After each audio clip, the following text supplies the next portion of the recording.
Hey tarot friends, this pick a card session is for April and it is for the collective. So these messages are to help connect us with our truest desires in and around the month of April. And we will just leave it at April. Of course, I am recording in April 2020, but this might apply to April's in the future for others as well. So we are looking at 5 different readings, and I think you should choose as many as you feel drawn to as usual. And I will let you know which stones are on top of each reading if that will help you. The timestamps are down below in the description and in the comments. And with that, I think we should get started. So first of all, we have reading 1, 2, 3, 4, and 5. This is Dalmatian Jasper on the first reading. The second reading has a blue onyx. We have a black obsidian on the third reading. Reading 4 has purple agate, and then there is rose quartz on the 5th reading here. So again, timestamps are down below. Thank you all so much for all of your support to the channel. And let's get started with our readings for April. Let me just move these out of the way first. I'll go ahead and take this time to say that personal readings are available, and you can find information on those down below in the description box as well, where you can find a little bit more information about me and the channel in general. Email addresses are down below as well, lunartixtarot@gmail.com or lunarpixiedivine@gmail.com. Okay, so I think what I will say with each reading, I meant to say this in the intro, but we'll start reading 1 right about here. We are at about 2:45. Okay, reading 1. You have body and mind from the Dreams of Gaia Tarot. And what I will say with each reading now that I meant to say in the reading is that the Fool card is here for the collective. And this is the deck that I will use for clarifiers. Now, this is the way that the Fool card fit on the table to begin with when I had all 5 readings out, right? And I see here that the sun is just sort of in shadow. If you can see this, I'll take my piece of clear quartz off of here, and there is a sun here in the corner.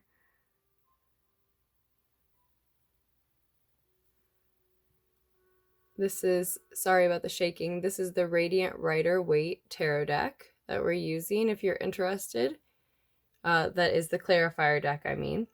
And the way that it would fit here, the sun is shadowed. So I think that the clarity we're going to find, I expect that the clarity that we're going to find, I expect it to be really more in looking at the unseen and looking at our shadows in some sense. That's where we're going to find these true desires. I do think that they are likely hidden. So I'll try to remember to include that in each reading, but we have body and mind for you all right off the rip.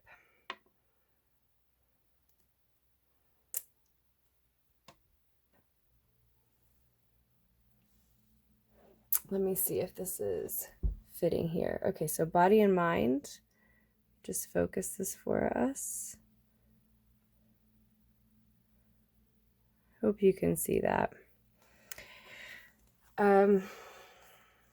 Okay. 5 of Swords, very interesting.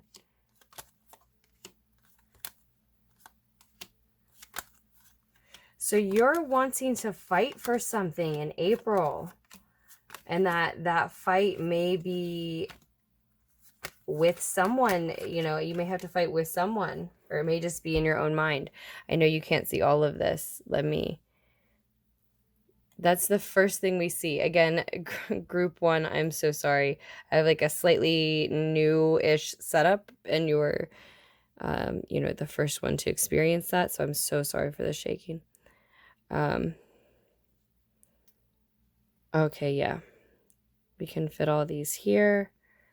Yeah, it almost all fits. Great. Yeah, 5 of Swords right off the rip. Group 1, I see that you are wanting to fight for something. And it requires a mental battle.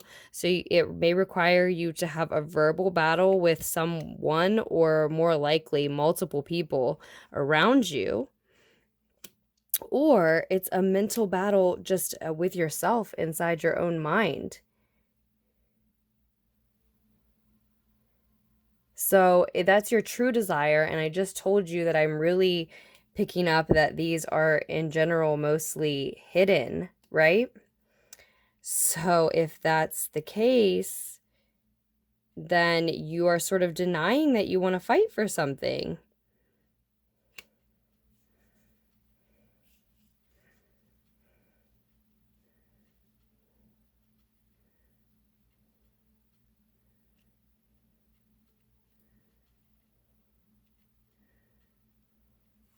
And I think that the person, if you do have to fight with someone outside of yourself, then it is likely a very pragmatic and logical individual here that we see.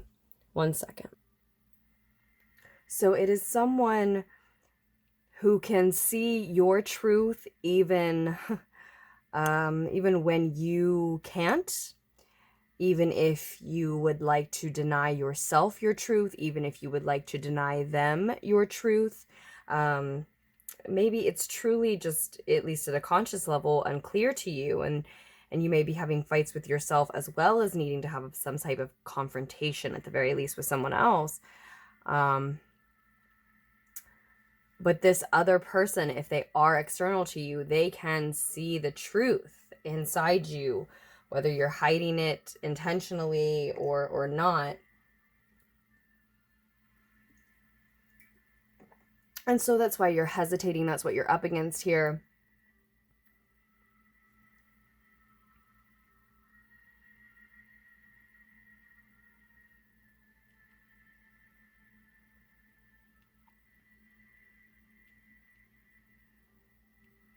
But as you move forward, we have the Star card. Whatever it is that you want to fight for, deep down at your core, the authentic you, when you're honest with yourself, but you don't want to fight with some honest, insightful individual about it, whether that's a part of yourself or someone around you. Whatever that thing is in April, as you move forward through the month of April, toward the end of the month of April, you need only ask for assistance.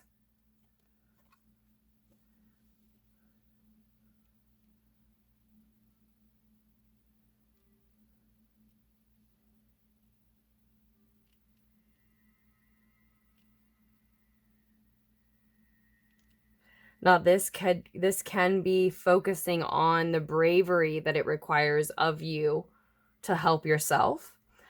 And so through outwardly, verbally, externally asking for help, you acknowledge that this is something you want help with. Interestingly enough, the Star card actually shows up twice. So you're either wanting to show this bravery to save yourself, to ask for help, or it's really highlighting that you need to lean on and trust in the help that is available, even if you're not really sure where it's coming from. This may mean having faith in something that is beyond the veil, something unseen.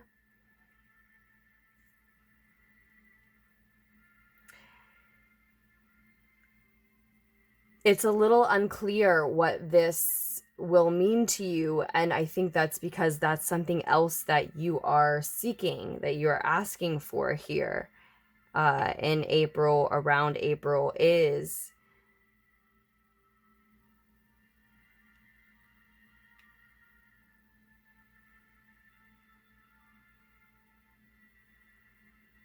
in further insight into what that help will be. Is it you helping yourself? Isn't you seeking it outside of yourself?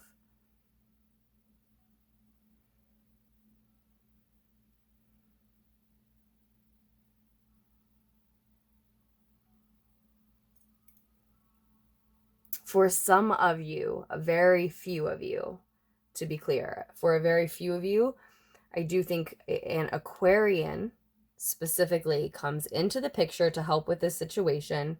Don't even know how that might apply to some of you. And they become of particular interest to you to the point where that is someone that you desire, either in your social circle or as a business partner, or perhaps because you desire them as a romantic interest.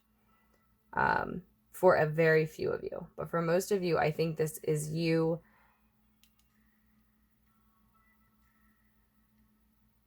as I said, needing to help yourself, and maybe needing to help yourself by accepting someone else's help and trusting and having faith and help that you can't see for a lot of you.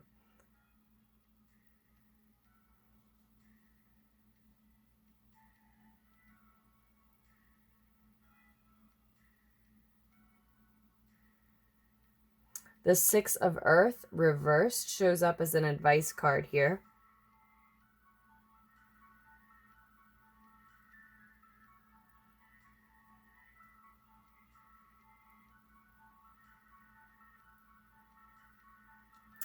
I think for a lot of you,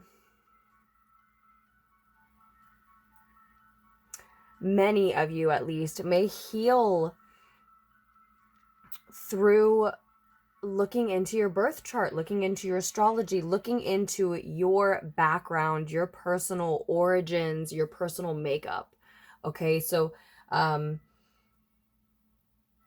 I initially read this, I initially said astrology, birth chart, but what I meant to say was more where I moved there when I said your origin, your makeup, what you believe tells you about your history and your maybe your purpose, but certainly your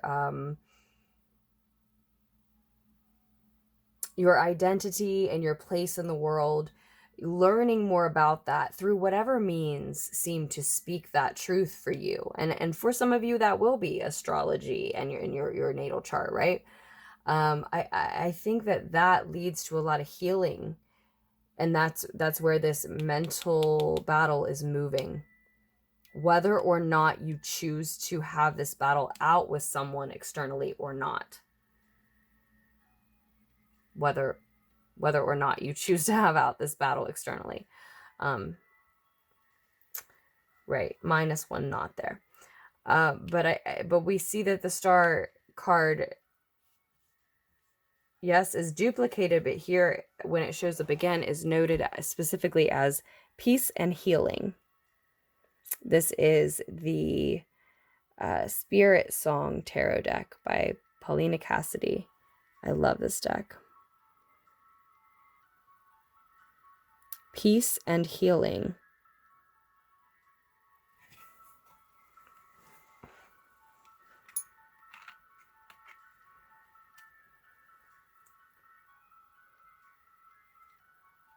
So yeah, okay, for a lot of you, you're denying the fact that you are very interested in some further insight into some part of your makeup, your origins, your creation, whether that's your spirituality, your biology, maybe your mother's or your father's family's history, right? Which would which would be benefited by some type of relationship with both sides of the family, right? So maybe that's something that a lot of you are looking at.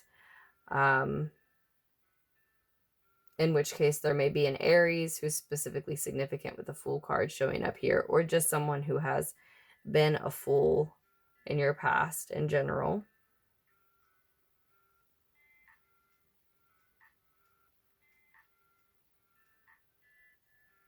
But it could be your natal chart. It could be your astrology as well, right? Etc., etc. Any part of your background here. I do think it leads to a new level of peace, definitely a deep healing. And it helps you take action on something that you have been looking to create.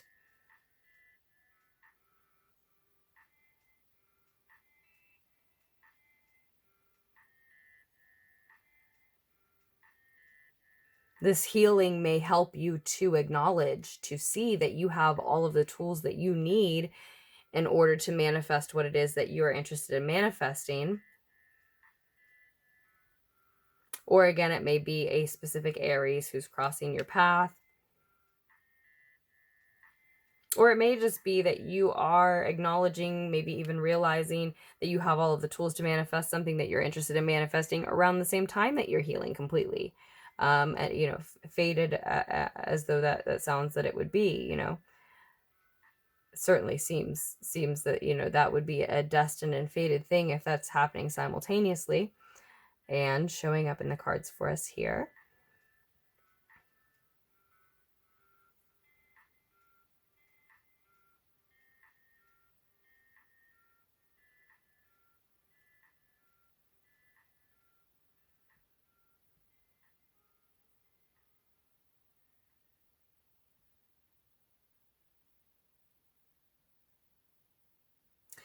Now,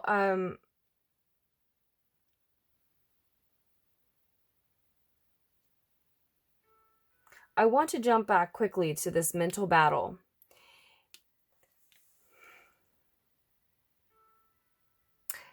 If something that you truly desire is to just have it out with someone around you who you think sees the truth of you, even when you're kind of confused about it, right? Or even, or at the very least, even when you would rather they not, right? Don't give yourself away is the advice I see coming through for a lot of you. Just because this may be someone who sees your truth doesn't mean that the multiverse has not, the universe has not created a scenario in which you don't still get your wish. For a lot of you, okay? There's many messages coming through, even in just one line of this. I knew this reading would be this way. I knew it had I have chills as I'm saying that. I knew it would have so much just exciting energy around it. And a lot of that is coming through in the form of just so many messages coming through at once. But yeah, so for a lot of you, that doesn't mean that person's intuitive knowings that you know that they can't be satisfied and you can't still get your wish. Don't give yourself away.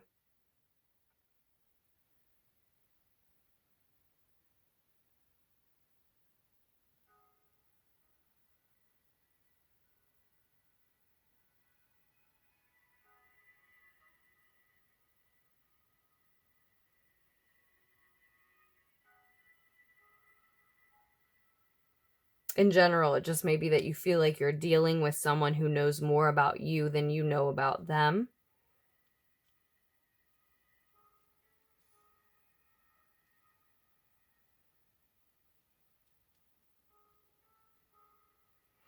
For some of you, for many of you, looking again at this advice card, you may, though, for others, I should say, I would think, for others, you may be dealing with someone who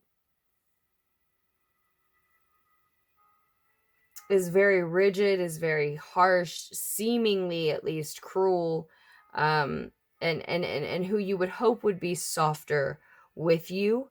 And to be honest, I think for a lot of you, it's sort of a misgiving. It's sort of a misunderstanding, or something you've been misinformed on, maybe.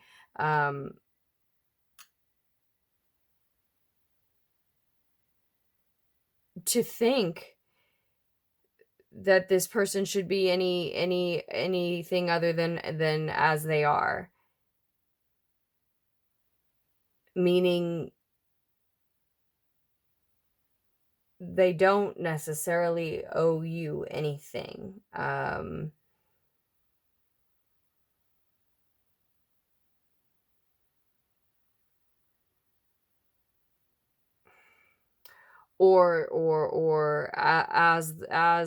reality should have it, they don't necessarily see themselves as your equal.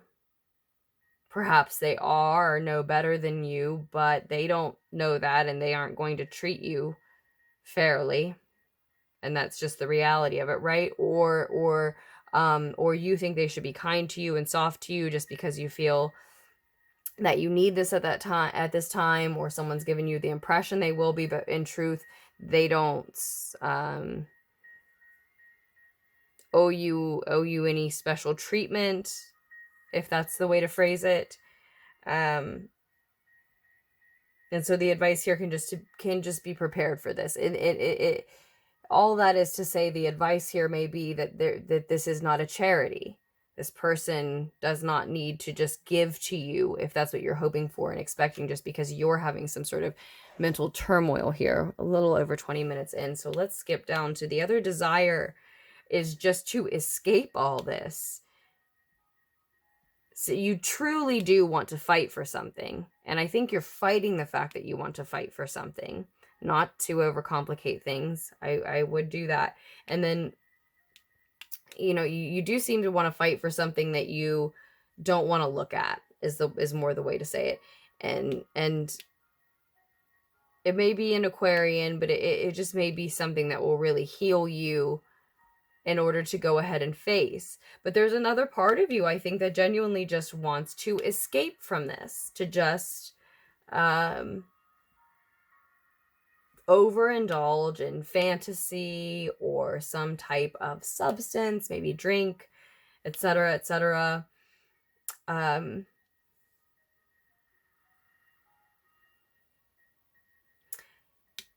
it may not be self-sabotage. It may be productive, because that may be, for some of you, that's a part of you that wants to entertain your options, to take a good look at all the choices you have moving forward before you choose one. Because if this is something that has to do with some kind of romantic interest, I do see here,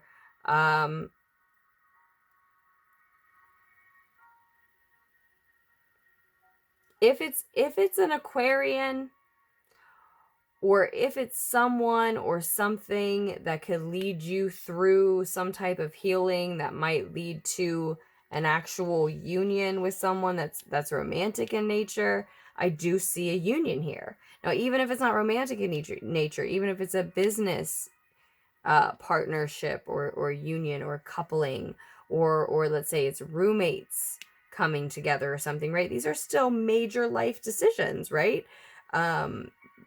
Sometimes they're the largest of, and so I do also see some of you wanting to overindulge, wanting to escape, wanting to turn to escapism of sorts, in order to give yourself time to take a look at all of your options, weigh them all out, make sure you've considered them all. You're advised to do so quickly, nonetheless.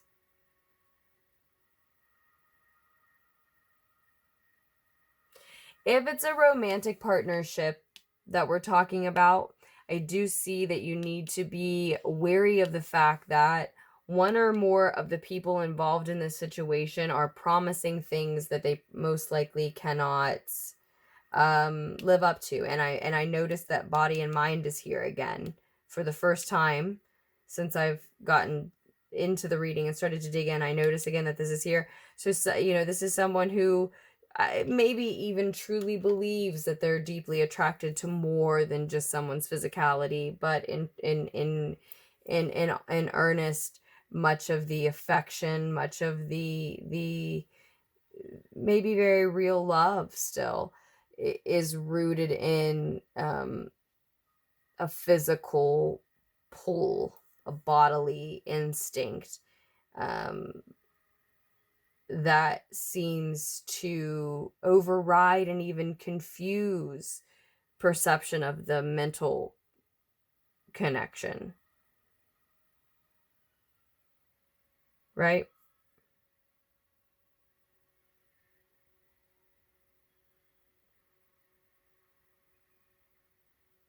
And if that is the escapism that you are desiring to overindulge in this April, then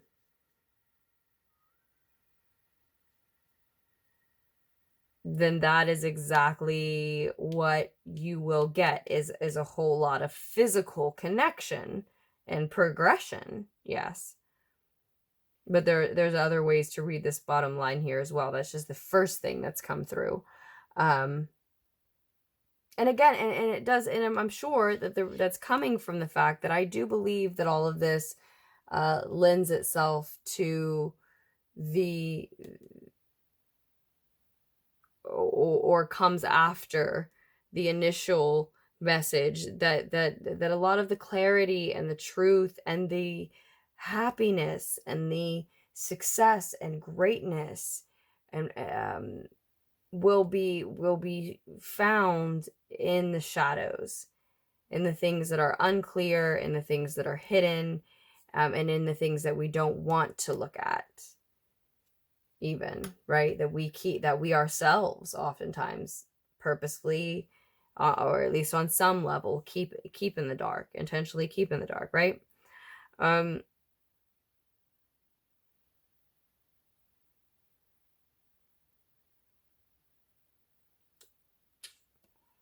So I do see the union, I see the harmony,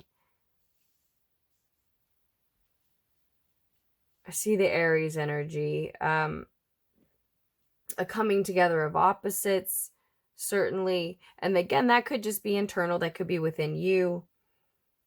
There's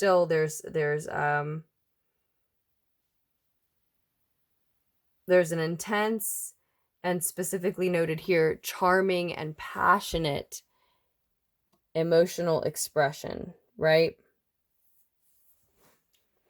Very real, can be very deep. If it is creative, I believe it shows up as an energy that should be allowed to blossom, even though it has room to mature, because it needs room to mature. And that oftentimes when it's romantic, not always, but oftentimes when it's romantic, it is simply charming and passionate. And in this case, particularly leans toward a physical connection, because we have this body and mind card. And I sense that this shows up as a message of advice advising you that a lot of April will be about sort of attempting to marry these two things, physical and mental, body and mind, attempting to balance, focus on both of those things. Now, you also may be facing scrutiny from a divine feminine character here as you weigh your options, like we were talking about.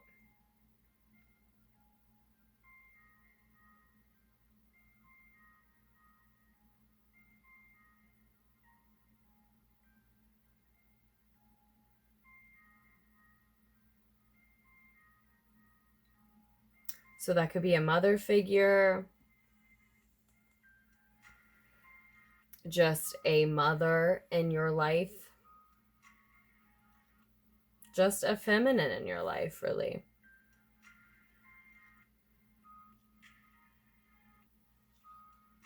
It may be the divine feminine energy within you who that truly wants and needs the time to weigh out the options.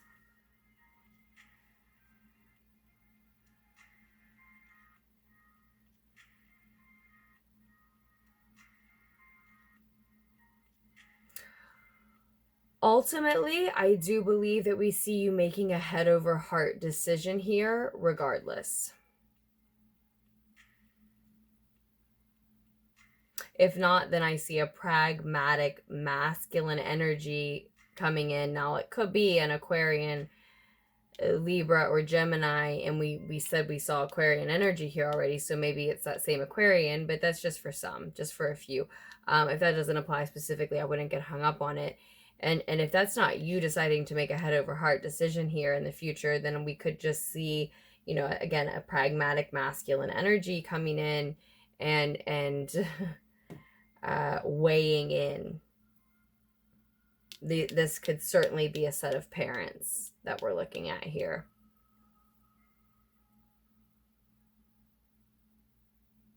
A divine feminine who is observing, and a masculine character who is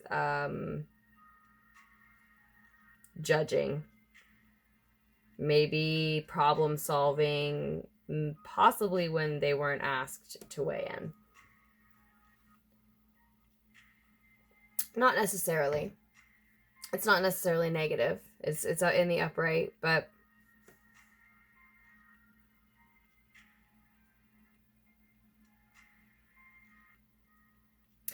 but even if those characters, and they might be parents, they feel that way, right? That's the point.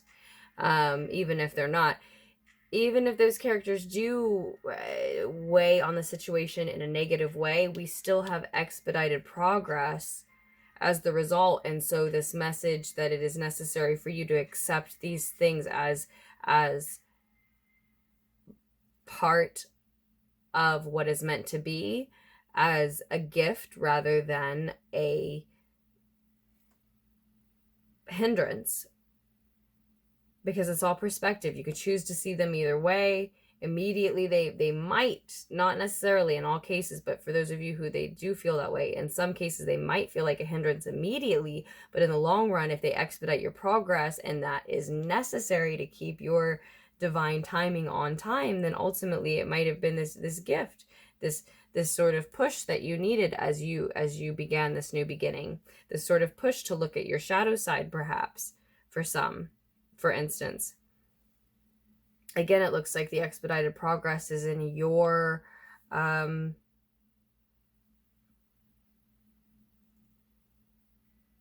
understanding of your balance of body and mind, of physical and mental in your life, your ability to marry the mental and physical in your life, to your capability to properly balance those things as needed. That could also be the imbalance that we see here, that we saw here in the beginning of the reading. There is not an equal give and take. Now that could be with this Aquarian energy, this Aryan energy, but if it is within yourself, a mental battle within yourself, then it is likely that that's why there is an imbalance with body and mind. You are so much in your mind that you just need to get into your body. You need to dance, you need to sing, you need to take a hike, you need to go swimming, you need to go for a run, you need to exercise, you need to play Twister, just popped into my mind. You need to do crunches while you watch your soap operas, or leg lifts while you surf through Facebook, or whatever your physical activity of choice is. Buy yourself a brand new machine, or some sort of new exercise toy, right? Something to get you excited about it, something new, something shiny, something just for you, something that's maybe a splurge, but it will make you use it, right? or whatever will get you moving and into your body. If you're too much into your mind, the answer may lie into getting more into your body. So I do sincerely hope that this helped group 1, reading 1, and with that, I think we will move forward now. I told you about the information on personal readings. If you listen to the intro anyway, just scroll down to the description box down below. Thank you, and do make the most of the rest of April. Okay, group 2. What are your true desires this month, in and around April?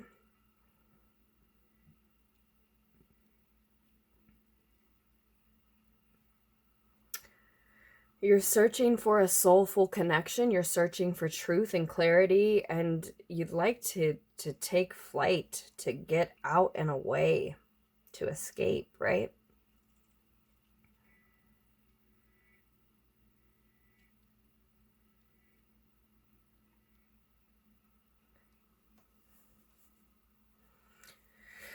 But in seeking a soulful bond with someone else, you're met with yourself.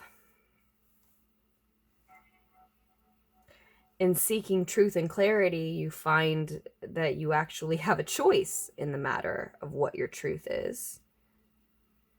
And in fact, the truth is that you are destined and fated to make a choice about what that truth will be, right?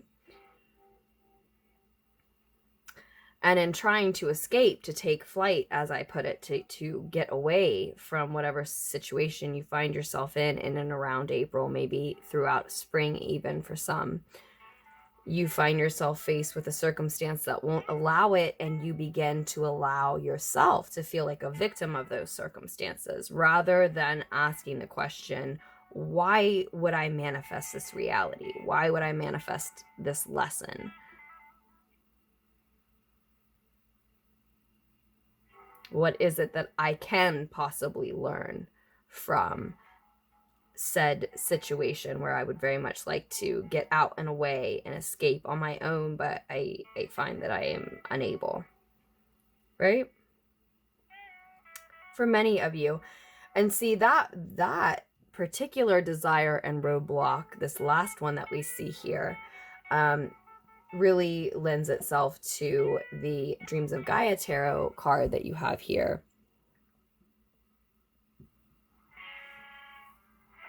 Perception. It's all about your perception, right? Is it a problem, an issue, a roadblock, or is it just a lesson that you need to learn, that you've agreed to or manifested for yourself, right?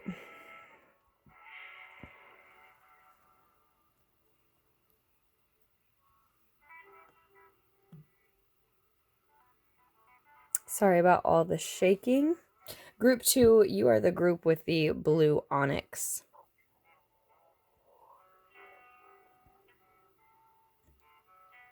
Again, sorry about all the shaking.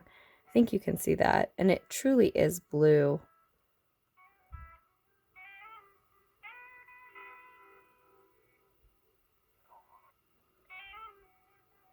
But I don't think that you really can see that. Not the hue, right? Okay. So with the soulful bond that you're seeking, what you are seeking, your true desire, whether you're aware of it or not, I believe is a connection with someone from your past, or a connection that feels as familiar as someone from your past. And what we may be specifically referring to is a soulmate connection. Now, that doesn't necessarily mean romantic, of course. Again, you're faced with instead a lot of time with yourself, time for introspection. So I think what I mean to say for most of you, at least, is that what you're wanting, what you're truly wanting, truly desiring, in and around this month is to recreate a soulful bond, a soulful connection, a deep connection that you have experienced previously. So that may mean with someone specifically from your past, or a soulful connection that reminds you of one that you've had from your past. And that can be strange to acknowledge, but also really help clue you into what it is that you are missing, what it is that you are nostalgic for, right? Specifically, what it is, the type of connection you're yearning for, or what it is within some type of connection that would really meet a need for you at this point. But you're met with time with yourself. You're met with time for reflection. And over time, what you realize is rather than over a period of time of self-reflection, of introspection, right? You realize that rather than rekindling this connection or recreating this connection, what you really would like to do is to deliver an honest and heartfelt message to someone from your past. Maybe it's a soulmate, or it was just a soulful bond, a connection, as we keep saying.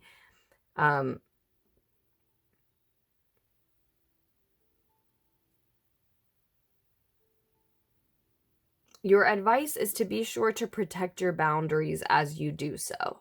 I don't think there is much that can stop you. I think after a period of introspection, this desire, this internal, maybe secret desire for someone who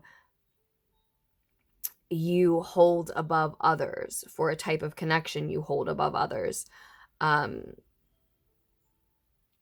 I think after holding that desire and then reflecting on that desire and having it all culminate by the end of this month, or even moving, a little deeper into spring, having it all culminate into an honest, truthful message that you feel you need to deliver to this person from your past. I don't think there's much stopping you from that. You're compelled. You will feel compelled at that point. And perhaps for a lot of you, because that is your way forward. And so there's nothing wrong with that, but you are advised to protect your boundaries as you do so. This person likely holds some type of power over you still. They've likely been in the background in your life, even if you haven't been in close contact with them, or even if on a conscious level you've been telling yourself that they don't play a role in your biggest decisions, your daily decisions, right? It's likely that relationship and that person has been in the background on some level. What they've said to you, what their opinion has been of you, what you might want your future to be with them, etc., has played some role in your actions and in deciding your actions, right? So if you feel the need truly to reach out and contact them and be honest with them about some truth that has come to light as you have reflected on your connection, your bond, your history together, then do protect your boundaries. Perhaps they have reached out to you first in some instances here. Still, you want to protect your boundaries. What I want to say to each group, we are on group 2 now, the blue onyx, as I said, and I said this to group 1 and I haven't been able to say it to group 2 yet, is that we have the Fool on the bottom of the clarifier deck. Now, I set the Radiant Rider-Waite deck out as a potential clarifier deck, but now I truly feel we have plenty of cards here. I really don't need, most likely, as soon as I say that, it's not true, right? But most likely won't need to clarify anything. Still, nonetheless, I set it out with the multiple readings you had to choose from.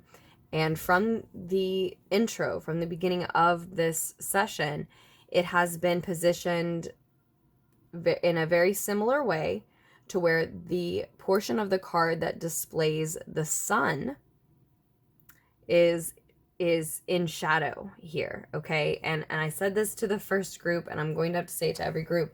I do think that the things that are coming to light, the things that are going to be clarified for you here, the things that you are going to get in touch with at least in a deeper sense, in a deeper way that you truly desire, are going to be things that are in shadow to you in some sense. The clarity, the happiness, the greatness, the realizations, the epiphanies, the purity will be found in things that are hidden, that are unknown, that are dismissed, rejected, and denied.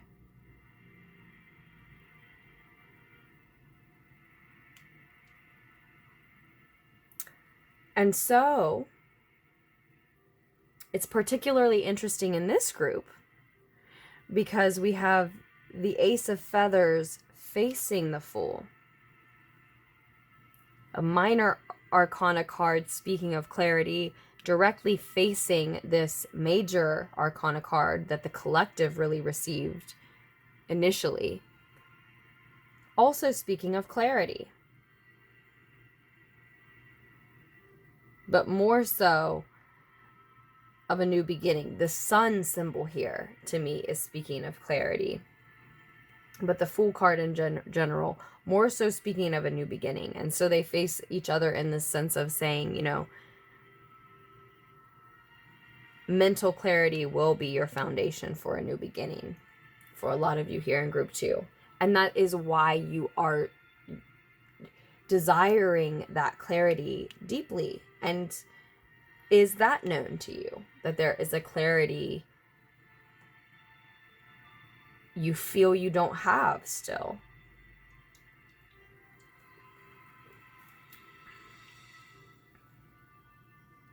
There is a truth that you feel is hidden from you, whether you are consciously wrestling with that or not.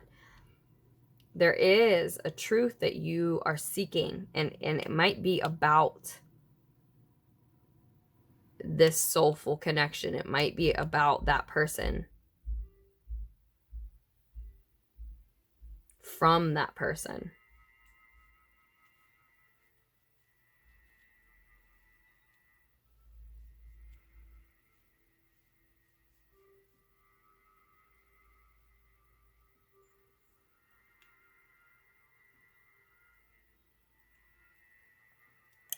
Interesting that you have both perspective and perception here. I think for a lot of you, I think you have a very kind perception of this individual from your past because you have happy memories with them, nostalgia for their type of energy. But there's something you don't know about them, and that's why you're still seeking mental clarity. You don't want something moving forward, some type of partnership, whether it's a friendship, a confidant, a romantic relationship, a business relationship, etc., any type. You don't want it to be founded on mistruths, untruths.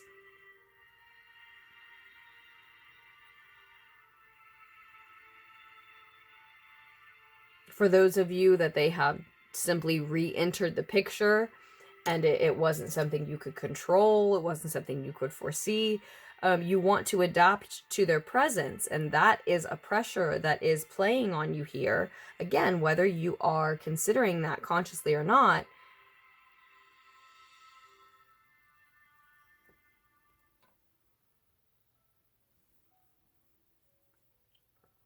and so I see you sort of biting your tongue about what it is that you would like to say to them. Making a choice to adapt and to seem balanced.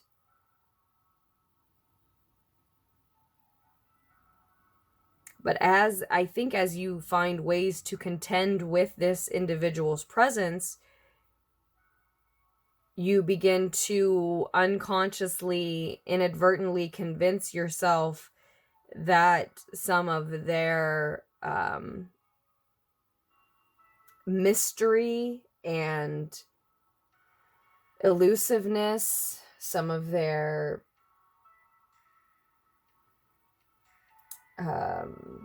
unpredictability, and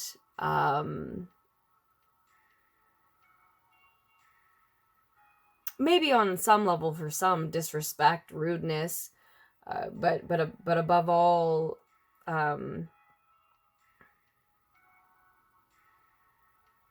some of the misunderstandings, at the very least, right, that seem to be connected to this person are tolerable and understandable, when in truth your intuition, your instincts are saying, no, these are red flags, and these are at least things to be talked about, to be considered, to be acknowledged, to be looked at, and we're just ignoring them, dismissing them, making excuses for them, logicizing them, and justifying them, when we should be listening to the internal alerts that are going off, right?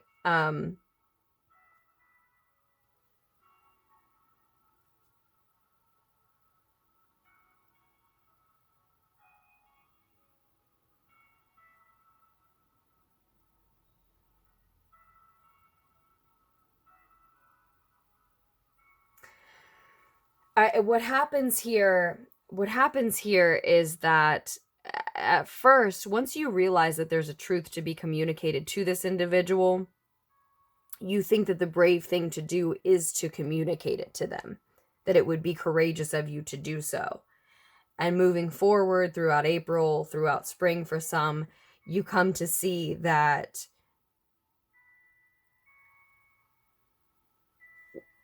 what is stronger and more courageous is to show endurance, to adapt to this person's effect on you, and bite your tongue, as I said.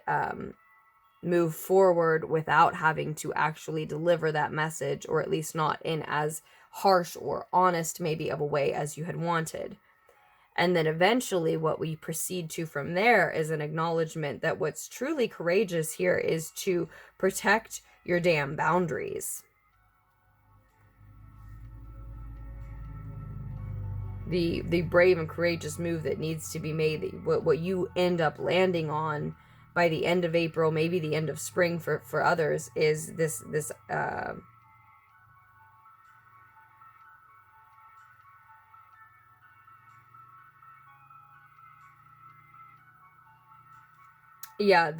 feeling that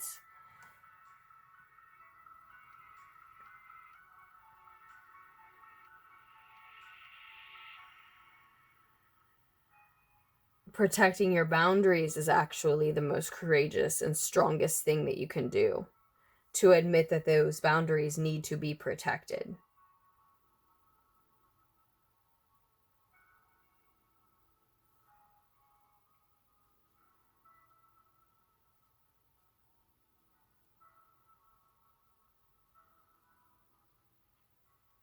I think what we see here for many of you is, in group 2, is the progression of seeing a certain individual as a potential future, as a potential friend, ally, and moving to seeing them as a challenge, and finally realizing that they deserve the respect of acknowledging that they're a threat to you.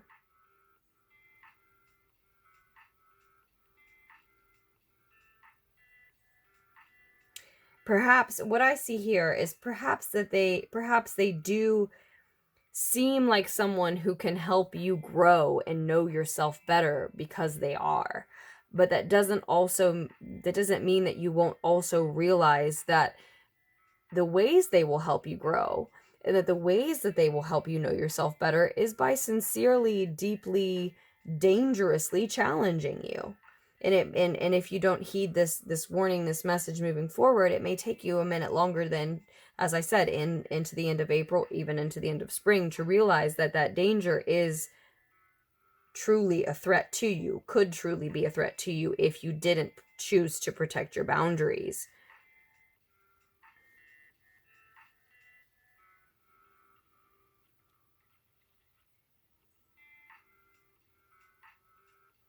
And as you will come to realize on your own, you're exactly right that true strength, true courage, true bravery is acknowledging that there are threats that you need to protect yourself from, that you need to exert effort into protecting yourself from.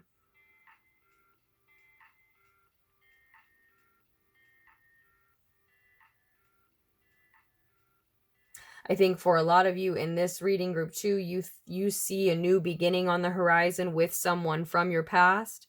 And in fact, you will have a new beginning on your horizon because of someone from your past, but it's more because of seeing who they really are, because of who it makes you to see and acknowledge and learn who they really are, because of what it teaches you. For any further experience with this person, or any further inspection of the experience you had with this person, will change you. And that's really your new beginning. And so you accurately sense that you have a new beginning that is intimately connected to them. That is the truth. And that's the differentiation that you desperately need to make, because without it, you are having a lot of trouble letting go of this individual.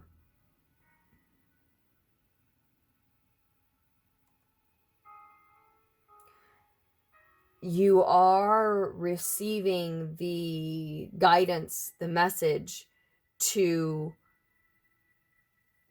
lock things down. But that guidance isn't telling you to lock this person down. It's telling you to protect your boundaries from them. In most cases, okay? If it doesn't resonate with you, it doesn't resonate with you. But you really just in this group need to consider that perhaps that is your own resistance. And if it's not, then what is the harm in entertaining that notion, right? Just entertain it for me. No harm, no foul if it's just not the message for you, or even if I'm not the reader for you, right? No harm, no foul. But entertain. Is that just your resistance? Is it your own resistance saying that, right?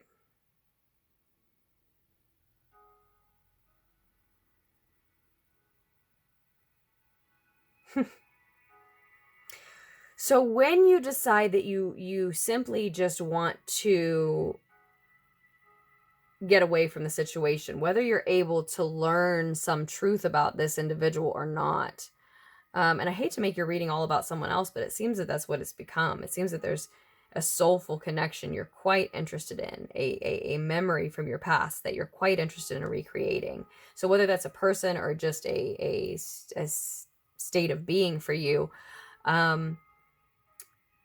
you're seeking some truth about that past, that person from your past, that state of being from your past. And whether you're able to obtain that truth or not, it looks like there comes a time when you just desire to get away from the situation at hand. Interesting, because it's very similar to group one. Now, group one desired to escape through any means. You desire to, I think most of you literally physically get away from it. Get away from either that person or that place, or reminders of that state of being that we're talking about.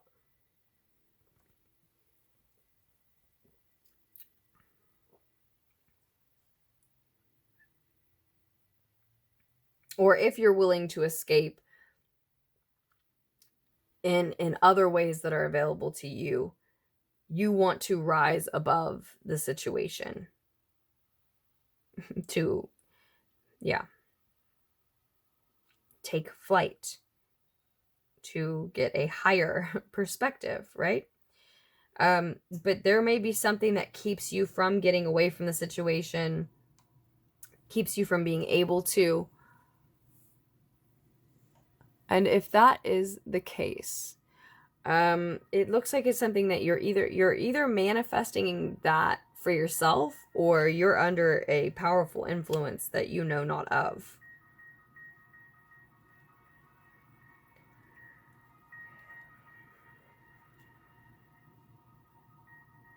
I think a lot of you, okay, those of you who are already owning the fact that you may be in April, moving through spring, if you find that you are owning the fact that maybe this is a victim mentality, maybe I'm acting like I can't get out of the situation, but there's some way I should be able to. In fact, there may be some sort of energetic hold on you that you're not aware of, and I think that's why you've been advised to protect your boundaries. If you're going to get back in contact with this person or this past, if you're going to reach to this past, protect your boundaries.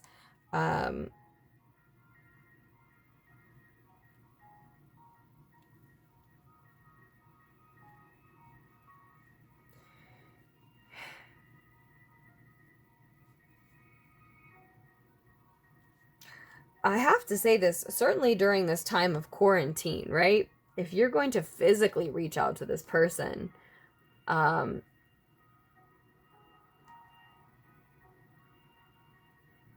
what are you doing, right? You're supposed to be quarantined, right? That's just as I'm recording this. That's the April that I'm recording this in. I'm recording this in April 2020, as I said in the intro, but so you may be watching this in a future April, but especially if you're supposed to be isolated for matters of safety, consider that the advice here is telling you to protect your boundaries. You may no longer be earthbound. In fact, you may be desiring to get away. So hear that as you will.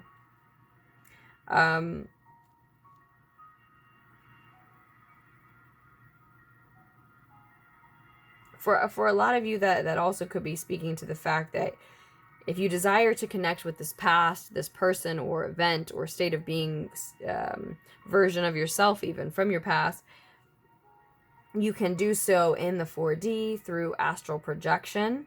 You can do so without needing to experience the exact same thing in the physical 3D realm.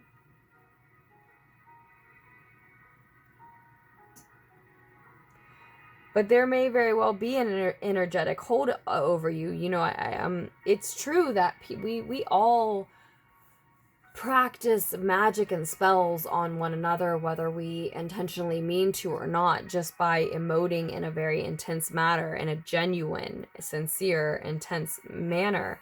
Yeah, a lot of us don't mean to have energetic holds over other people, or don't know other people have energetic holds over us, but just someone emoting a lot of intentional energy in your direction, a lot of intentional thought in your direction can create a pull, a draw, a hold, a boundary around you that you didn't, or an influence on you that you didn't create for yourself, right? And so we see that reality here, that, again, if you, in April, moving through spring, believe yourself to be suffering from a victim mentality, are trying to address the fact that you don't want to think yourself a victim of your circumstances, there really may be an energetic hold on you that you're unaware of. This is the other reason to readdress all the ways in which you are able to protect your boundaries spiritually, emotionally, mentally, physically, as an individual. You know, we're already almost 30 minutes in on your reading. I'm not going to start listing the multiple ways that you can do so, but you know, should research that beyond. And maybe you have a couple of tricks already. You light sage or something of the like, right? Or just sort of any sort of smoke cleanses, right? So you may be already on that vibe, but just keep that in mind, right? Keep that in mind. Stay mindful of that, right? Because it does look like there are choices available to you here. And that ultimately you are going to decide to protect your boundaries, after all, first and foremost. sometimes, and I'm also seeing a message here of sometimes offense is the best defense. So sometimes protecting your boundaries from a particularly influential, let's say, individual, because of the memories you share with them or the type of connection you have with them, means allowing your energy to influence theirs. No, I'm not talking about being manipulative. I'm talking about being the fullest version of yourself, a very authentic version of yourself, even knowing that it will likely influence others and utilizing that in a healthy, non-manipulative manner. Might be a tightrope walk for a lot of you.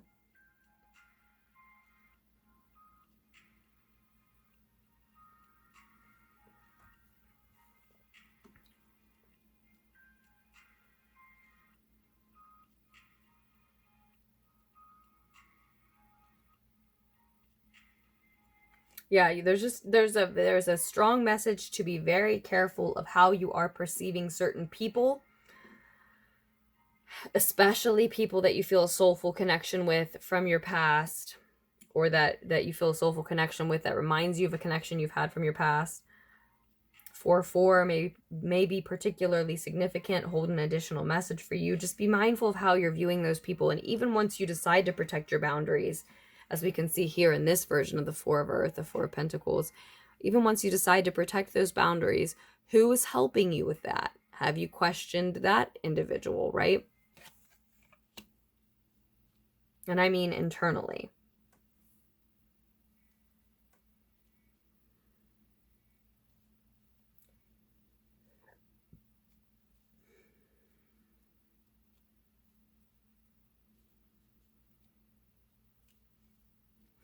Ultimately, protecting one's boundaries does not mean squashing or suppressing one's vitality, one's life force, one's beauty, one's passion.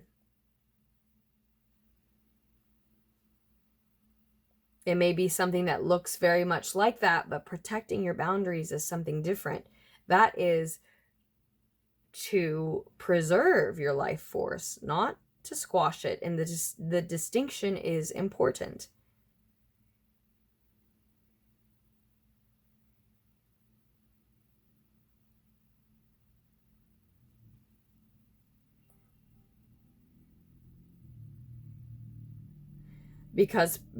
Precisely because protecting your boundaries from someone who has a strong hold and influence over you may, as we said, mean allowing your energy to fully blossom and speak and influence them before they have a chance to speak a terrible future into you in some way, shape, or form, however that unfolds for you.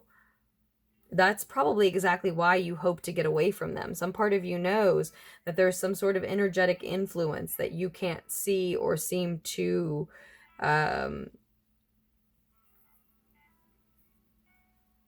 transform on a conscious level,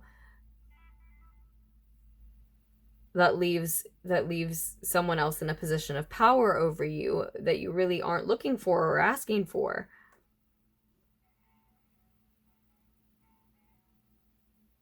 I see them leading you off of this cliff.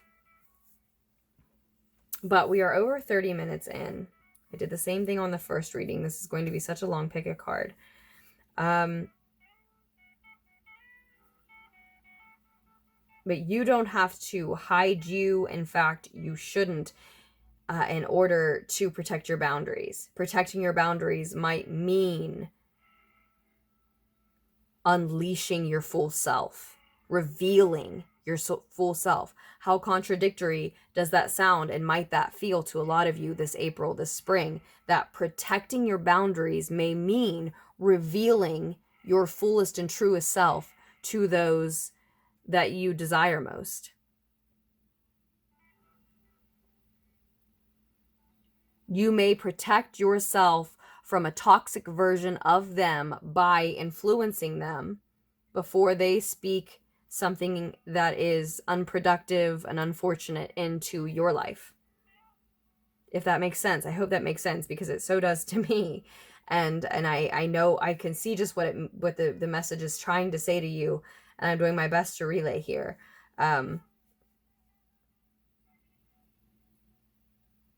But on the contrary, if you don't find yourself asking, am I just having a victim mentality? Am I just feeling a victim of my circumstance, but really I could kind of take control here? If you don't find yourself asking that, then that may be the case.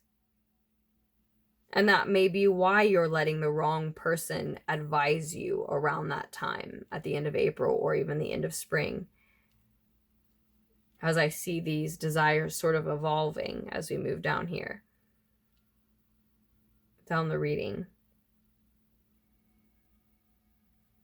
But you are advised to be vibrant, to be alive, to be influential, to be passionate, to chase those passions, to be influential, to be social. Allow your intensity to shine. You are, in this case, in this reading, for a lot of you, you are that truth, that clarity, that success, that greatness. You yourself are that greatness that you have been hiding, resisting, suppressing, shying away from.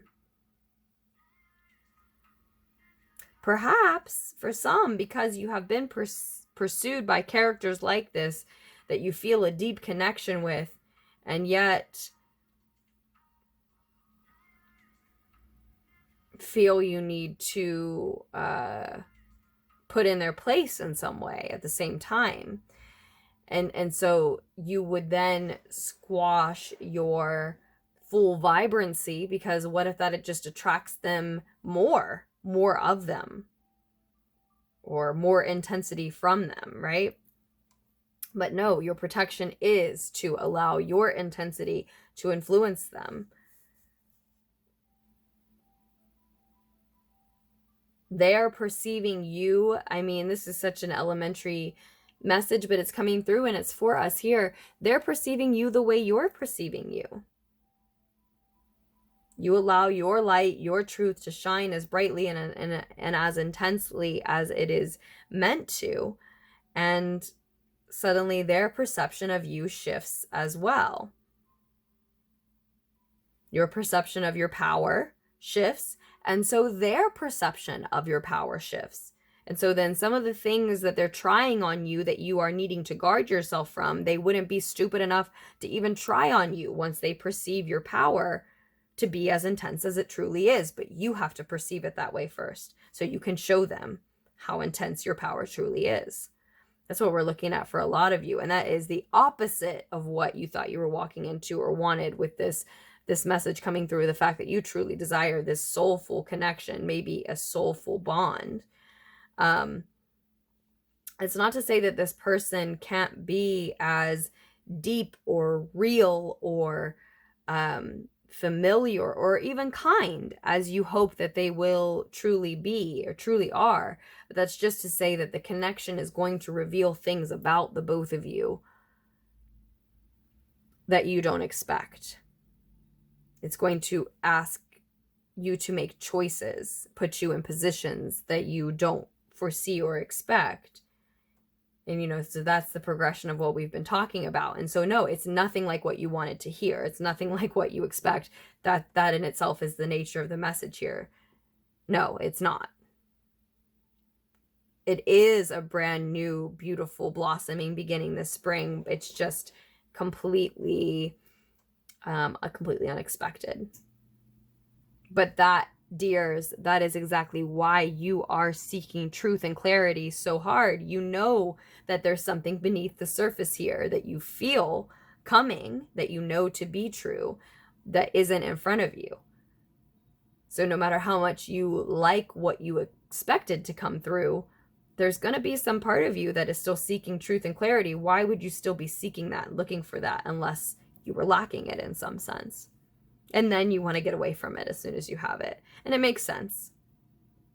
It makes sense. For a lot of you, again, to repeat myself one more time, not only because that's only human nature to want to get away from that type of struggle, but also because there really is likely an energetic hold over a lot of you that you're not taking into account, that you're not aware of, that you're not conscious of, that maybe someone doesn't even mean to put on you, but it's there.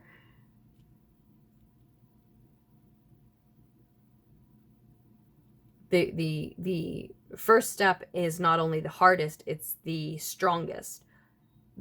Mainly what you need to do is just make the decision to protect your boundaries, whatever that comes to require of you.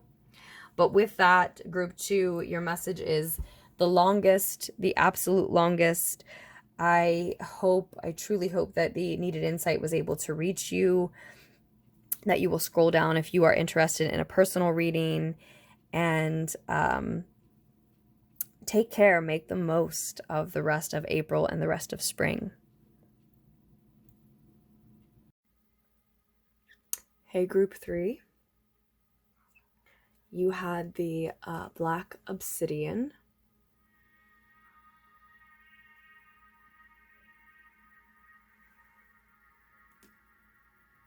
And we all collectively, each group collectively, got the Fool card on the bottom of the Radiant Rider Waite deck here. I was originally thinking that I would use this for clarifiers, but there are so many cards in this spread already. I'm not sure that I really will need it after all. And then we've got an additional card here from the Dreams of Gaia Tarot. The Queen of Water. Queen of Cups, often associated with Cancer, Pisces, Scorpio energy. We see that also here in the Knight of Cups. So this is just the first row of the spread. Page of Coins, Page of Earth to start us off, followed by the 10 of Earth, the 10 of Pentacles. 6 of Swords, 6 of Air, and then, as I said, the Knight of Cups. Knight of Water is in reverse here. So it looks like you're desiring to invest maybe your time in order to learn something specifically. You're investing, you're learning how to invest, or investing your time in learning something else.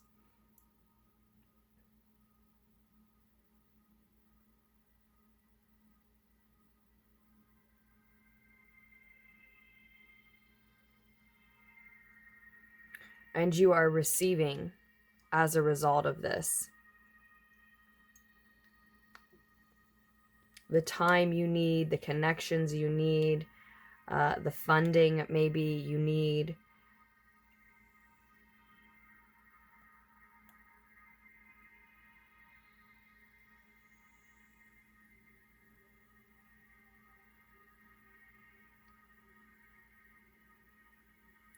And this may be, in some way, something coming back to you.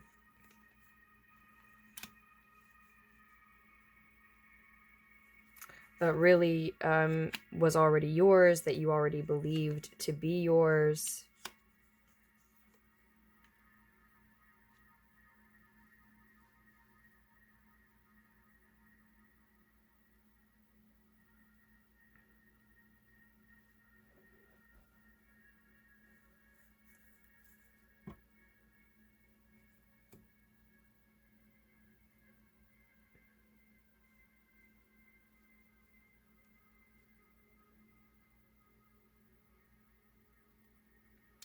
The resources that you're receiving, though, as a result of this investment or learning, applying yourself to learning in a certain area,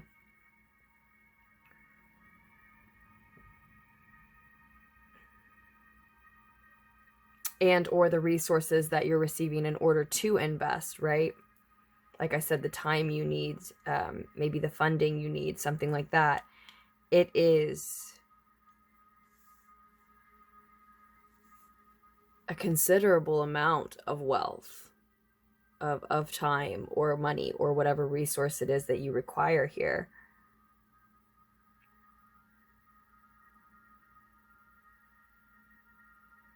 Maybe from your family or a home that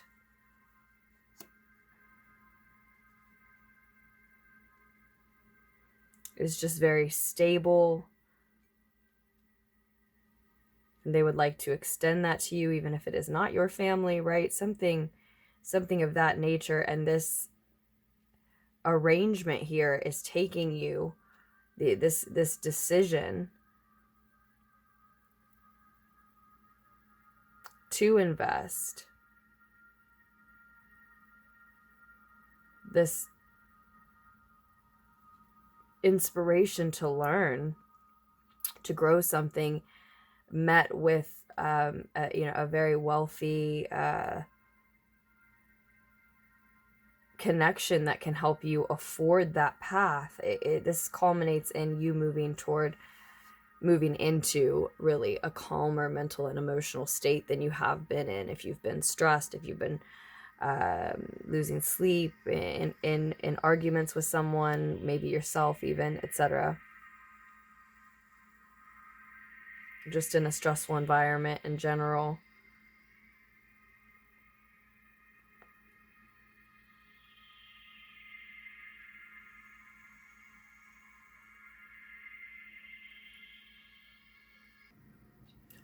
So really, what we've connected you with here is what your true one of so far, your true desires are, but that doesn't necessarily mean that you will decide to walk that path. And I do think that in this case, it's very likely for a lot of you, because we see the Six of Swords here and where this is headed, and we see this abundance of wealth. It feels like a very wealthy investor,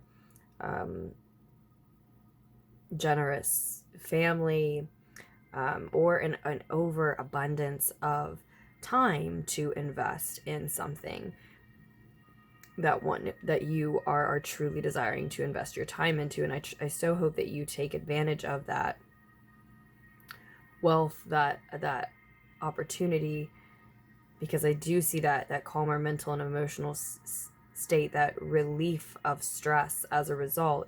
And see, I believe your advice here too is saying that you can trust,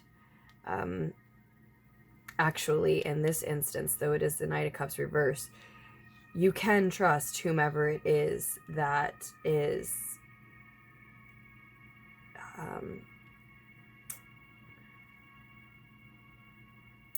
giving you a lift here.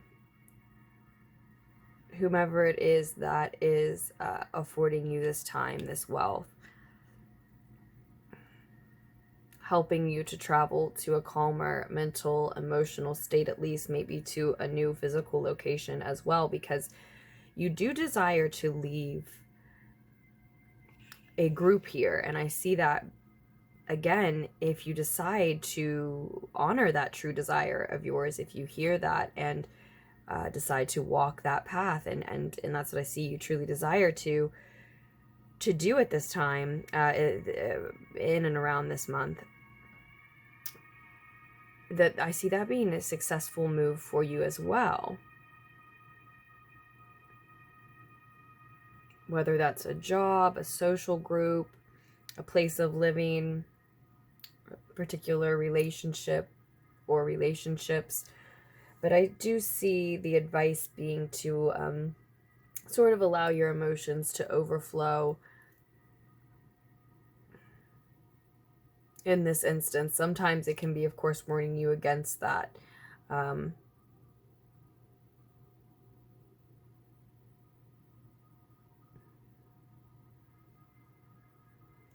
We'll draw a clarifier for that Knight of Cups. Of course, finally, in the reading, when I say I don't think I'll need them.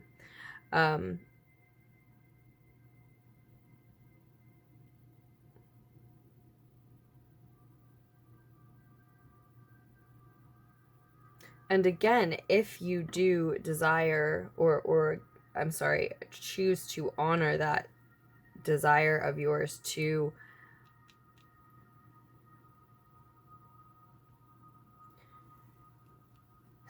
exit a certain group you have been a part of, even if it disappoints someone else or others.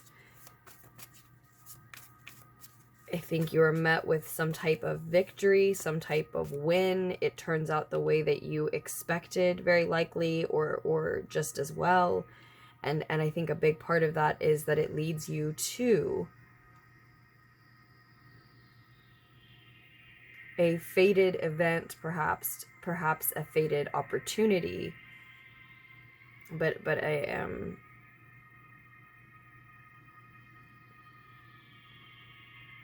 it leads you to meet something that, you know, is in your it's a destined possibility, at least for you. It changes things in a successful, triumphant direction. I hope you can see these.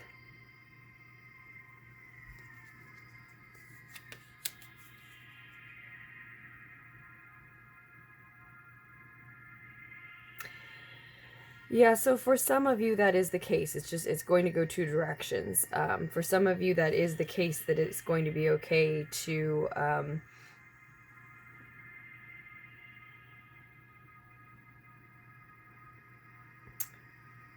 jumping back to this first desire that came through, whomever it is that is investing in you or helping you to afford some type of investment of your own, or some type of educational learning venture of yours, maybe helping you to literally move, as we said. For some of you, it will be okay to open up to this person, to sort of spill your guts, so to speak, to this person, to overflow with emotion toward this individual. And I think it was very important for that message to come through first. And you're going to have to use your intuition for sure, since this is a general pick a card session, because I do think it was important for that to come through first. And I think that's the case for some of you, but for many of you, and I'm sure that's why I felt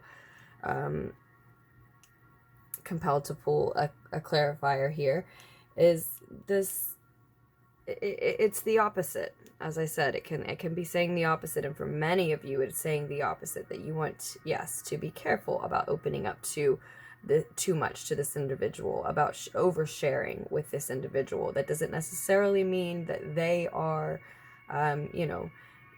someone that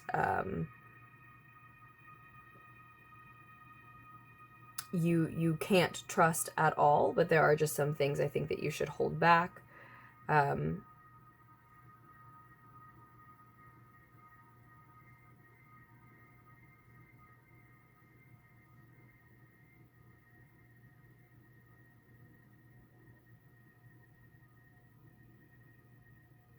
Yeah, there are just some things I think you should hold back on. It may be that for some reason you are being advised to, rather, a lot of you restrain yourself from deepening your connection with said individual here. Okay, so that it might mean that some of you develop a romantic interest in this individual, but not necessarily. Deepening your connection in general. I think they look like an amazing business partner, networking opportunity. Again, there's this energy of abundant, wealthy, generous,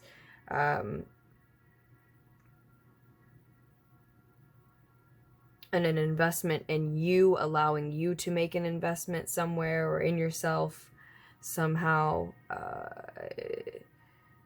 Stress being relieved. It feels destined, fortuitous, meant to be, but only meant to be so much. A connection that is very beneficial, maybe mutually beneficial, and is meant to get you where you are going, and not necessarily meant to be nothing else. But you're being advised against deepening the connection beyond that point at this time, in and around this month, I'd say. And in connection, possibly in connection with that, I just realized that we've had a heater kick on in the background for some time now. I apologize for that. If the sound was off, I'll try to remain more mindful of it.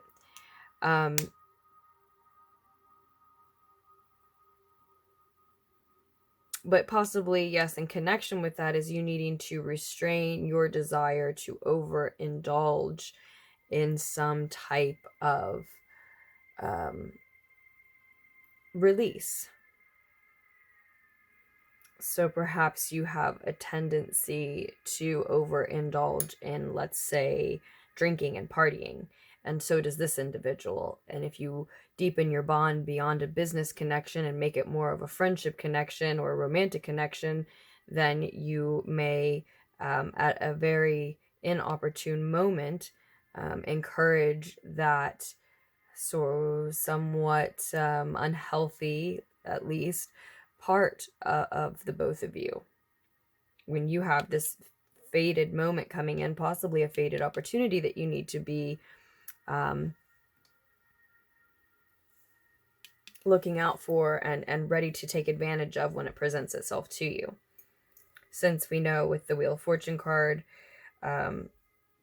especially this version, is connected to new possibilities, changes coming in, and opportunities that present themselves without any warning. We don't, and without giving us much of a choice, or usually not, without giving us any choice in how or where or when or,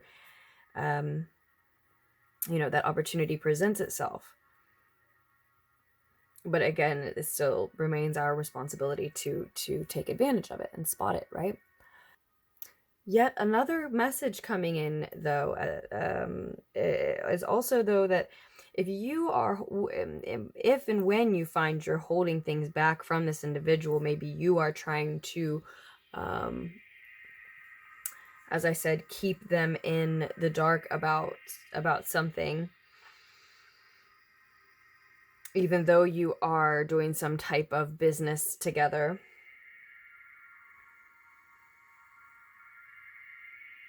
Having some type of beneficial exchange, at least.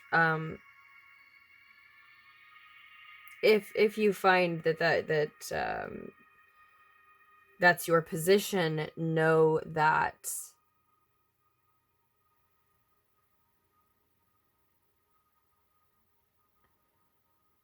not only may that be the best choice to make, move to make, or to refrain from making, rather, but also maybe because they are holding back more than you know, more than you are, even more. And if you have some type of agenda that you want them to be unaware of, they have a larger agenda, or they're telling larger, or manipulating you in a sense, at least, to a larger extent. Yeah. They're keeping even more, and it's not like it sounds like it's some sort of competition, but that's just what we see emerging here. And this advice toward leaning into your own passion and creativity. We were talking about the Three of Water. The Three of Cups shows up twice, and as the desire again. So as you move throughout the month of April, and maybe even throughout spring, for many of you, that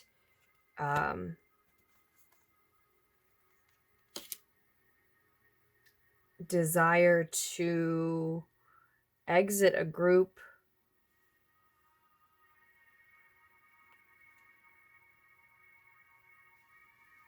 remains. For some of you, we are, though, talking about this desire to overindulge, perhaps, does not leave you. Now, the drinking and the partying was just an very easy and often relatable, accessible example. Something that it's easy to overdo. Maybe that's just me, but it's just one example. This could be anything, really. For many of you, though, I do truly see the message here that you're not able, you come to recognize, I think, on some level at least, your desire to exit some type of group. Again, is it a workplace? Is it a social group? Is it even something that's familial, or a place of living, etc.? It could be things that I'm not naming, right? Some type of group. Many of you will find that when you are first aware of that desire, you're unable to part from someone who will disappoint.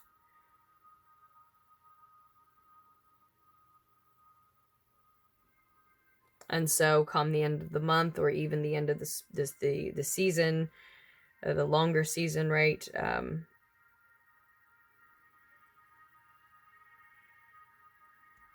You may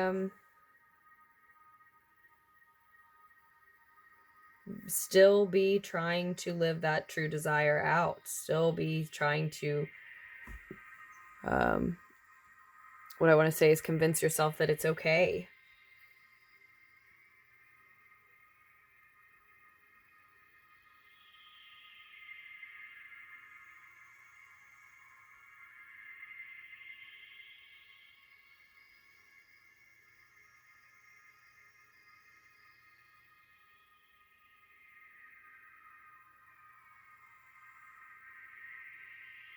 And it feels, it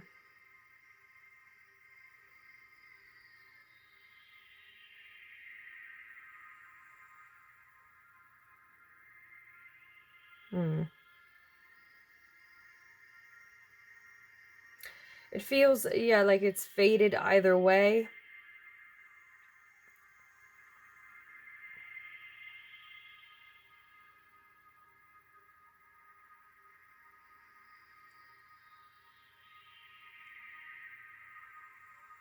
Whether you're able to honor this desire and follow this path we talked about, where there is victory, success, triumph, change, new possibilities, a faded opportunity perhaps, and this urgency to lean into your own passions and creativity and allow those things to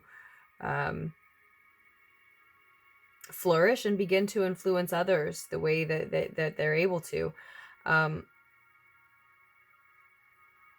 If that path does blossom for some of you, if you decide to walk that and can honor that desire, then I think that's faded, and you're going to find that soon you're ready to leave a group again. For others of you, it's faded that you, as I said, are unable.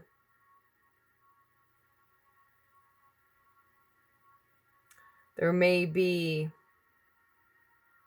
a very strong personality that you can't stand to disappoint, and it's fated for you to learn a valuable lesson.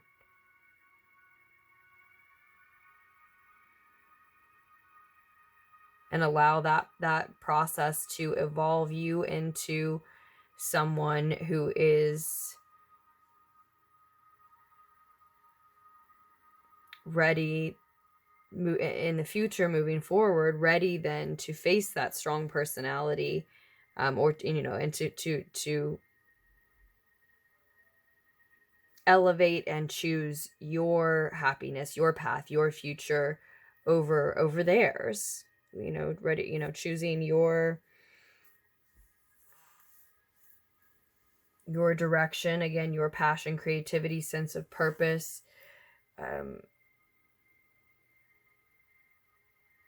over keeping them happy temporarily. Honestly, ultimately, it is not what is best for them either, for you to remain, even though it may be that in the immediate future, you will sort of let the wind out of their sails, or let them down in some sense, spoil a time when they would otherwise be very happy. That's not, speaking to the ultimate good in the situation. That's just the immediate effect, right? Ultimately, they would then grow as well. But as I said, I think it's fated. It feels fated either way. To learn these lessons and go through this process and become someone who then is ready to leave the group, or to see it through and then find yet again in another situation where you're ready to leave.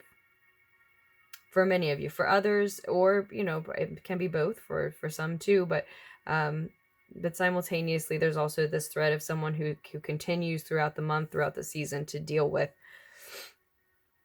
this deep again, urgent desire to desperate desire to overindulge in some activity that just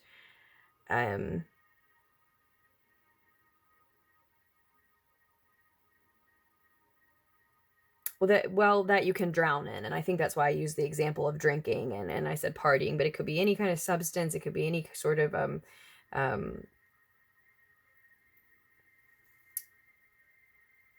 any activity that you can overindulge in, that you can take too far to an unhealthy point, right? So for some of you, that's just continues to be there.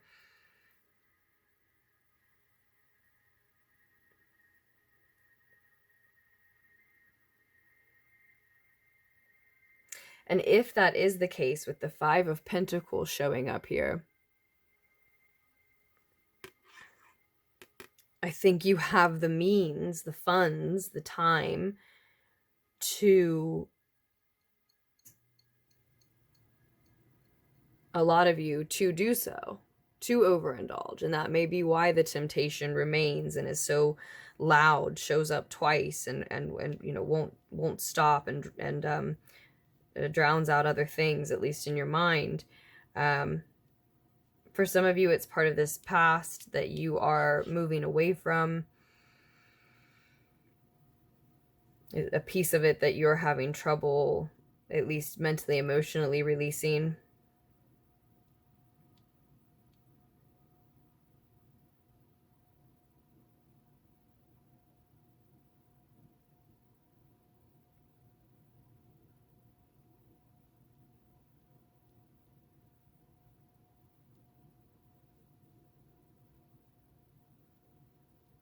Yeah, and again, so with the Five of Pentacles reversed, which is often gains, and then the King of Pentacles reversed,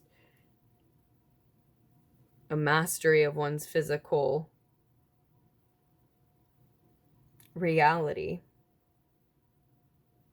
I definitely see the wealth and the abundance to overindulge, and I mean, it feels like almost an impossible fight. It really requires you to heal yourself here. For some of you, I hate to make this too much about drinking, but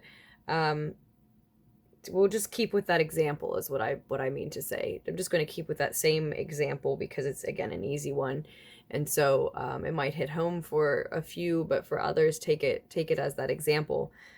There will be this moment when it's time to just pour the bottle out, pour the drink out, just get rid of it.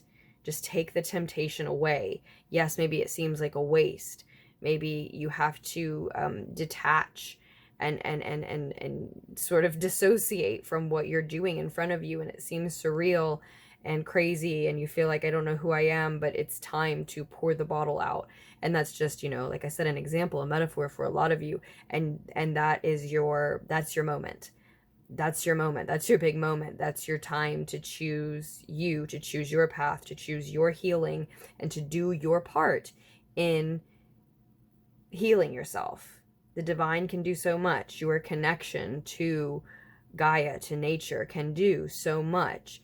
But as a blossom at the end of her branches, as an extension of her, as this sentient, conscious, choosing, free, sovereign soul that is an extension of her, there are moments that it is time for you to do your part, and it will be one that's much akin to what we just described. It's very like that, like pouring the bottle out.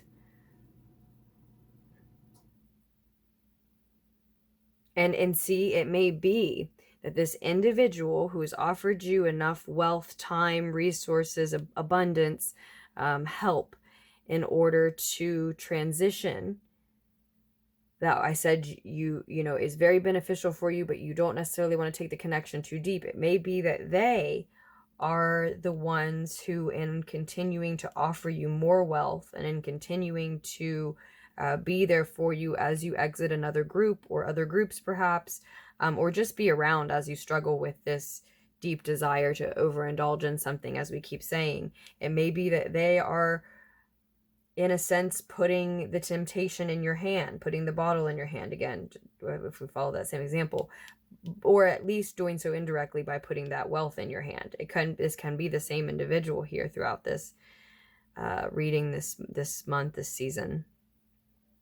And so again, so many reasons why it's just up to you to do your part when you feel it's those moments. If that's your thread, if that's your choice. So I think that really, that sense of needing to heal ourselves, heal yourself in this group, is really applicable, even if what we're talking about is repeatedly leaving groups of people, or repeatedly trying to leave the same group. You're still, ultimately, the best case scenario is still that you find yourself then recuperating from having made that choice, right? And then, and in which case there may be this deep desire to overindulge in nostalgia from the past, or even returning to where you just convinced yourself to exit from. I want to look a little bit deeper, though, into the Queen of Water, even though we're over 30 minutes in. Let me grab the guidebook. This is the only reading I've wanted to do that for, but I want to, yeah, I want to look a little deeper into that one for us. I do, though, again, as a result of leaving these groups, or finally leaving this one, I do see these gains. Not needing that support and not seeking it. More wealth coming in. We already said, a mastery of one's physical reality. Your resources, your relationships, your physical 3D day to day.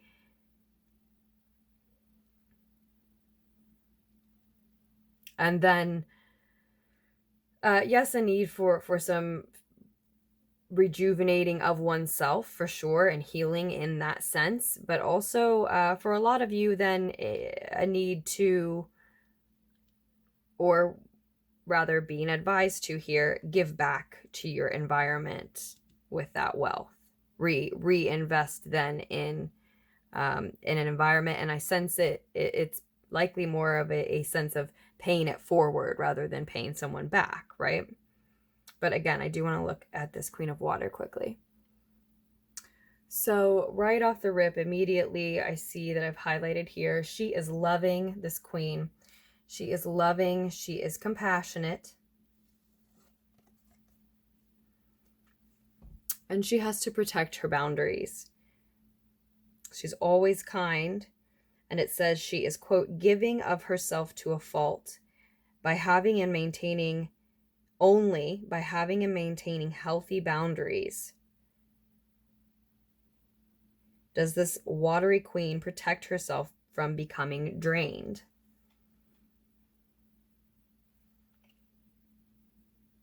So it's not advising you not to be soft, not to be sensitive, not to engage in psychic activity, explore it deeper if that's something that's on the table for you this month, or empathic exploration maybe here always with the Queen of Water, mystic activity of any kind. It's not advising you not to engage in those things or not to be a sensitive, generous, compassionate person, but just to know that especially those people, and we really have a strong Cancer vibe here with the crab on the card, but especially those individuals must learn how to protect their boundaries. A lot of grounding is necessary here. A lot of grounding is necessary here, starting the reading with earth energy. And and I already said to trust your intuition about this individual and on all things that you have going on, especially at this time.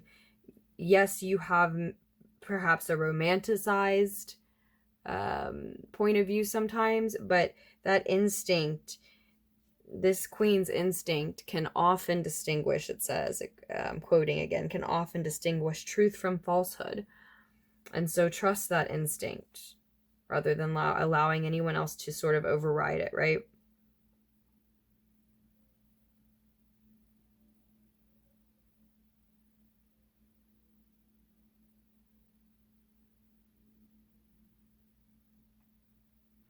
And so again, you're going to want to use your intuition here because it does say, quote, emotional honesty is key, as is a willingness to share our feelings. And there again, there's that first message that came through. And so I think you want to be discerning in how much you share is what we're looking at. When we share our true feelings, we make ourselves vulnerable, but to be willing to do so shows both courage and strength. And that's very true. There is so much you can share, but you also don't owe anyone your whole truth and want to be wise about, how much you're offering up to whom at what times. And especially taking into consideration the intuitive inklings that you have about this individual, your personal opinion. But it ends group 3 with saying that she signifies that, quote, bright days are ahead, which is a beautiful message to cap your reading off with. Thank you so much, as always, for all of your support to the channel. I believe I already mentioned that personal readings are available and the information can be found down below in the description. I do hope that at least some of the needed insight was able to reach you here, group 3. And that you'll make the most of the rest of the month, of the rest of this season.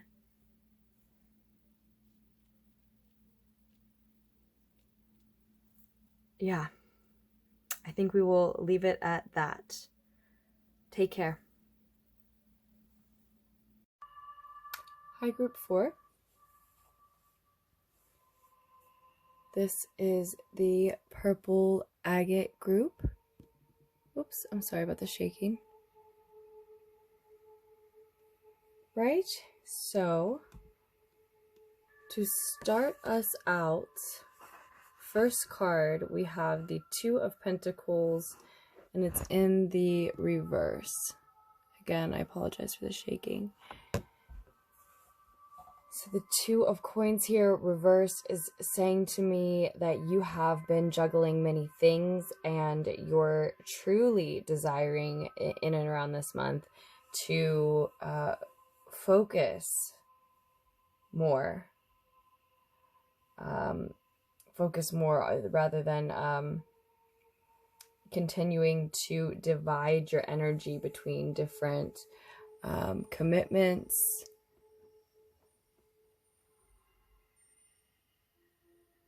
But moving forward with this, I see that you're going to have many options, whether you're aware of that already or not.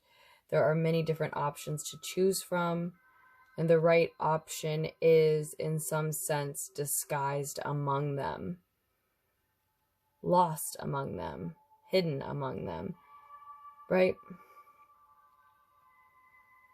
We also have the Queen of Coins, though, there, meeting you on your path, on your way to making all of those choices, or at least to seeing that you have so many.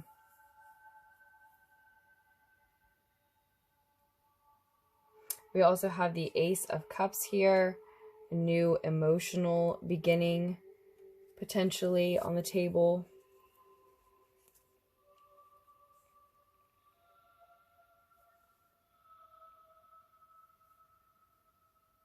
We'll use this deck for clarifiers if we need to, and we did have the Fool on it for the collective at the beginning. Then after shuffling, we've got the Ace of Cups here for you all. So that's interesting, since both cards, of course, speak about a new beginning, but this narrows it down for us. Again, it's a new emotional beginning in this group, in group 4 here. And the Self card is on the table as well from the Dreams of Gaia Tarot. An additional piece of advice for us in this reading. Let me focus this for you and try not to shake it. There, I think you can see that.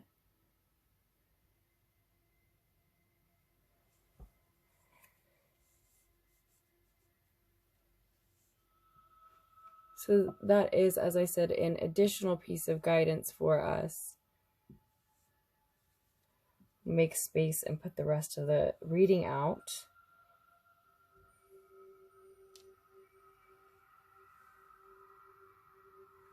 And see how everything connects here.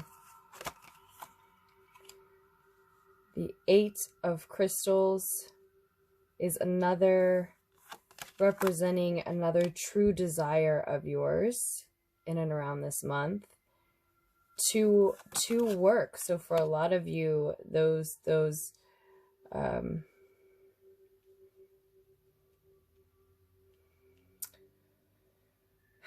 for a lot of you, you have been balancing your energy, and so that could mean in a financial sense, you've had to balance your finances, and that's where you want more of a focus. You don't want to be stretched so thin financially, and you are truly desiring to work to remedy that.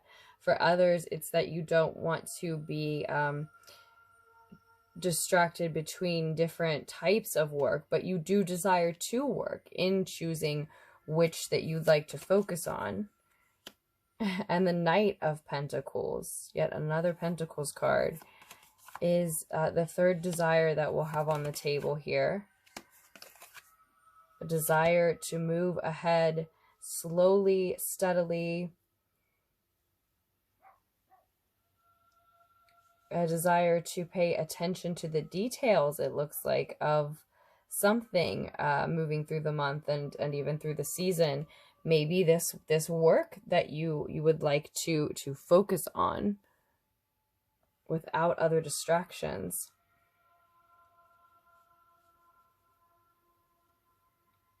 But as I said, first and foremost, there will be this need, group 4, to choose what area of focus that is. And I do think that the option that is right for you seems to be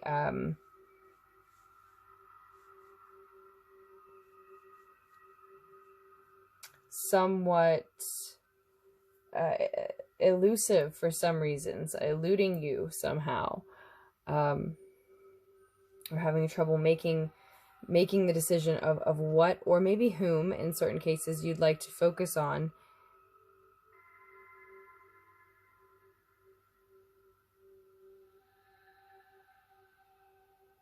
And there's a suggestion here with the Temperance card showing up as a piece of advice for you, that perhaps you need to study your options more deeply. Study the situation. Study those involved in the situation. Because again, the Queen of Earth energy is here. She seems to see beyond your current predicament. As I said, I sense that a lot of you have been successfully balancing your energy in order to balance finances, in order to honor multiple commitments, whether that be in multiple work settings, in an educational setting, or between multiple individuals, etc., whatever the details happen to be. This wealthy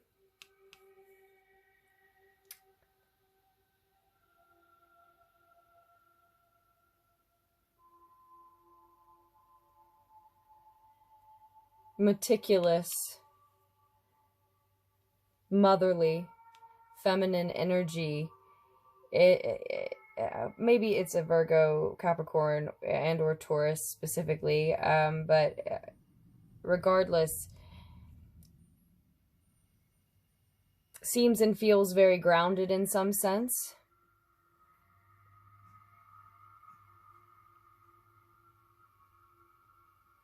And simply, as I said, seems to me to see beyond your current predicament, which is that though you have been successfully balancing the multiple areas you feel you're stretched between, you would like now to focus.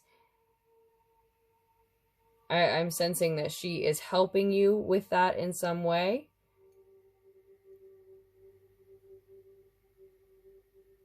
This influence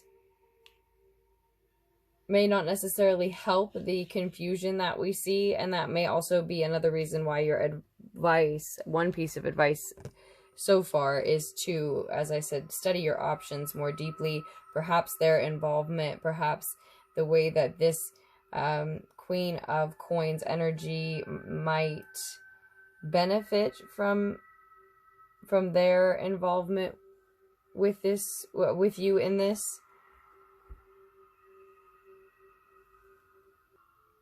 So there's definitely an indication to me here with this self card in the message of the self card, that some of your hesitation here, some of the hesitation you'll be dealing with this month, that we're seeing in these messages, is spreading yourself thin between different options, and then feeling overwhelmed by the amount of choices that you have, because you're needing to, first and foremost, get in touch with who you are, who you have become at this point in time, whether or not you like that person, whether or not it is in line with who you want to be, whether it has you on track to become who you mean to be in the future, right? Actually, I want to let you look at that a little bit longer. I'm sorry, I'm having so much trouble with the angle and the shaking, but I do love this card. Again, from the Dreams of Gaia Tarot. It looks like meditation is in order. It looks like animal spirit guides may be of particular interest. Plant medicine. I hear the message of needing to surround yourself with beauty, comfort.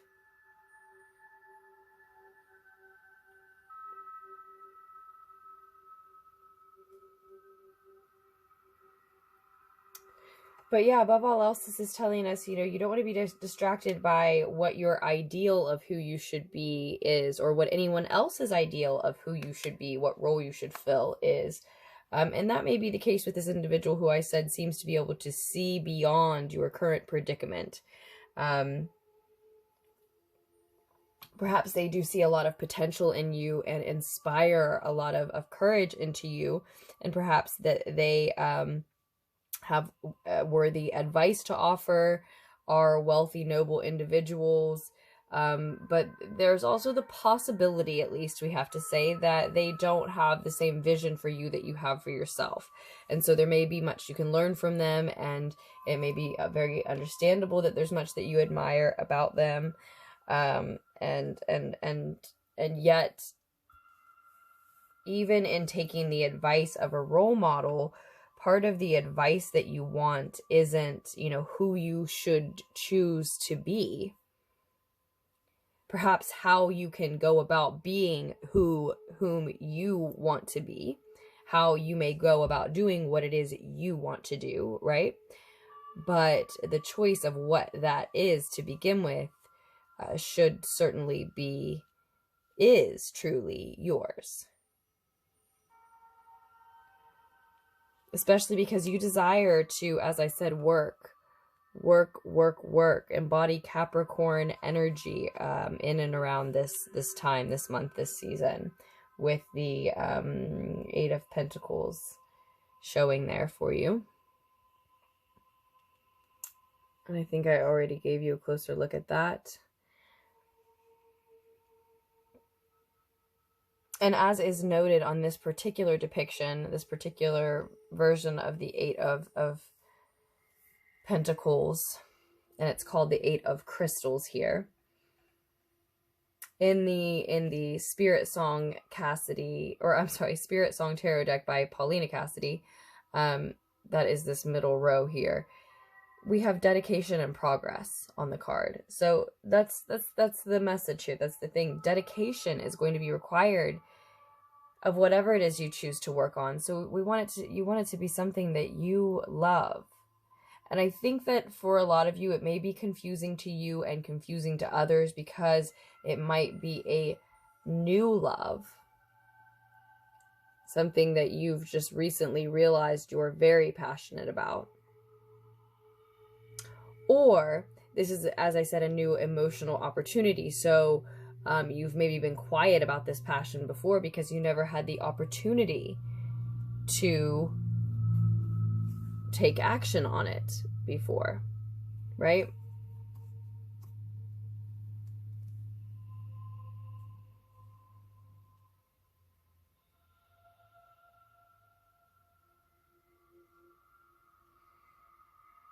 So if you do choose to do this work, you truly desire to, but there's hesitancy, as I said, because you have a choice. Your energy is scattered and you would like to focus it, but will you? And even if you do choose to focus it and maybe accept some aid or look toward an example, you'll still find that there are more choices in front of you than you started with, and you need to look deeper into those options. So if you make it to satisfying your desire, and I hope you do, to work on what it is that you're looking to focus on, when you make it there, the progress will be a product of your dedication to your chosen activity. And the Eight of Crystals, as it is here, sees you meeting your hard work. That path meets this Six of Air energy, the Six of Feathers in this deck. A transition, an energy of insight, and moves you into a space of the Nine of Air, Nine of Feathers, perspective, and self-empowerment. It looks challenging, prickly, like a sticky situation. And transition turns into transformation. Transition is also the key word on this. Your other major arcana card.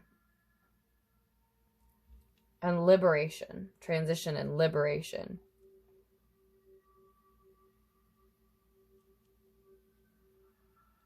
And so the message coming through here is that true freedom is expressing yourself authentically. For all of us, expressing ourselves authentically. That's true freedom. And so if you don't connect with what you truly authentically desire to be doing, if that's not the story, the path that you allow to play out, one that truly satisfies your own individual, unique desires, then whatever you're working on and whatever you're transitioning to still can't offer you that honest liberation.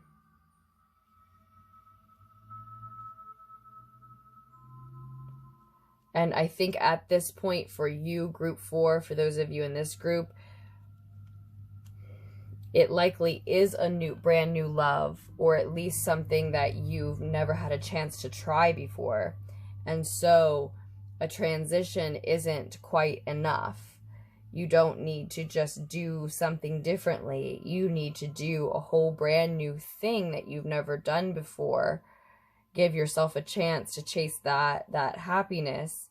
And in order to do so, you'll be flying in the face of most of those close to you, or at least someone close to you, advising you, the opinions of others about what you should be doing, your past progress, what it points to that you should be doing,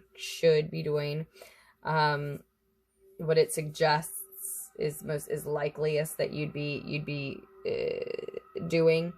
But that all has to do with your personal, individualized, subjective opinion, view, definition of what success and wealth and abundance truly mean for you. And again, that's unique. And so for you, you know, to go in the face of those, yeah, it requires more than just a minor transition. There's a whole metamorphosis, a whole rebirth that needs to take place.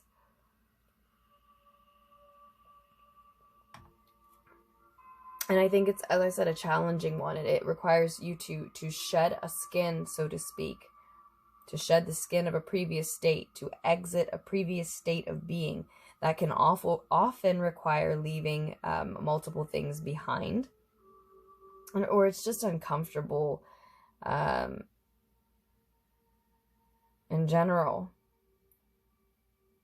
You're looking back. You're getting caught up in nostalgia and memories. You're getting weepy about things that you know don't fit you anymore. It's natural. It's not necessarily intentional. You know, I'm seeing the image of those creatures that shed their skin, right? It's sort of hanging there, and you want it to come off. It's sort of itchy, right? It's itchy. It's uncomfortable. It's got to go. But it catches on things, right? As you try to move around, it simply just is uncomfortable, whether you mean to be caught up or not. It can just catch on things, right? So I'm just seeing, like, it's no fault of your own, but those types of transformations just are prickly. And so you want to again, another reason to do as much research into your options as possible, so that the one that is meant for you simply becomes illuminated. It simply begins to reveal itself. Let you have a closer look then at the Seven of Cups, which is representing the many options. It's not necessarily that you will have many, but it is a suggestion that you will have a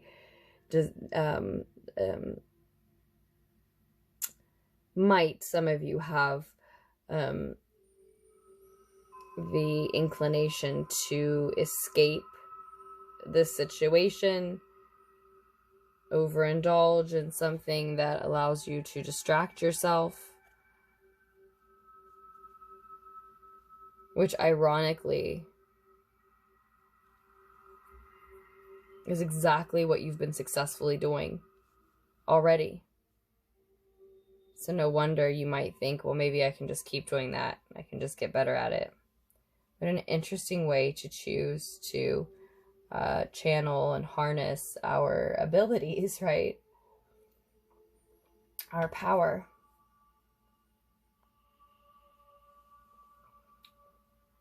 What you're advised toward, what you're seeking, what you're getting at is this liberation. And again, that creature is looking up toward this solitary study, this energy of solitary study that we see in the Temperance card.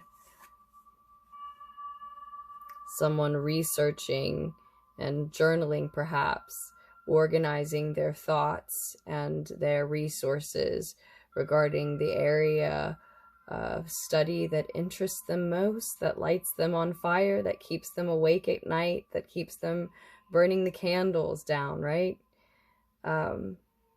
That thing that you can't get enough of. that thing that you get out of bed for, whether it's the middle of the night or the crack of dawn. That excitement that is something other than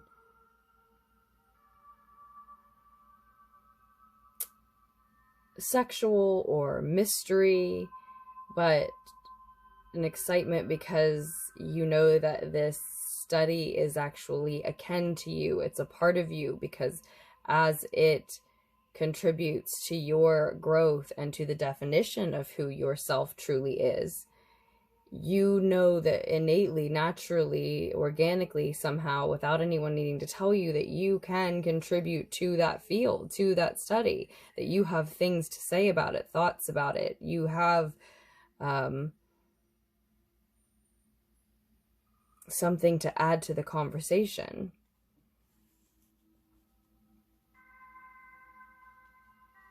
I don't know what the resistance is away from it. Maybe, you know, a cliche explanation would be that perhaps it doesn't make enough money for you, for example, or maybe it doesn't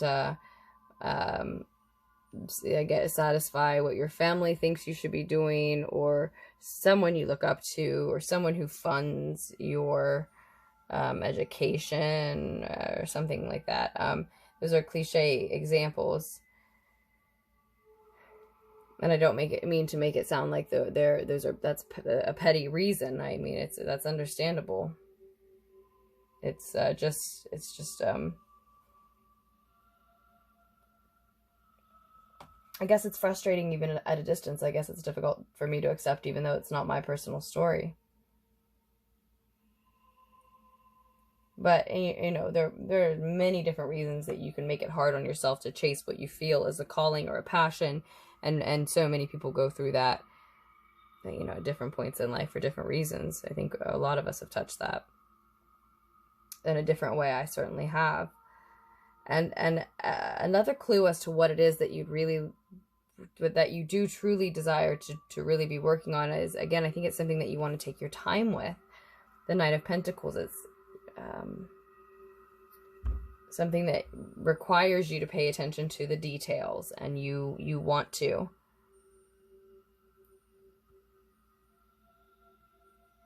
If you walk this path, and for you, group 4, it feels like you do. There are indications here that you do, or at least a lot of the messages are for those who decide to. You'll find you're already very invested. Yes, you're just beginning, and you want to go very slowly. You know you're sure to get to your destination because you are paying attention to all the details on the way, but that may make it take a lot longer. But there's no chance that you'll falter on your path there. You'll just take your time. But you will find that even in those slow beginning stages, you're already quite invested.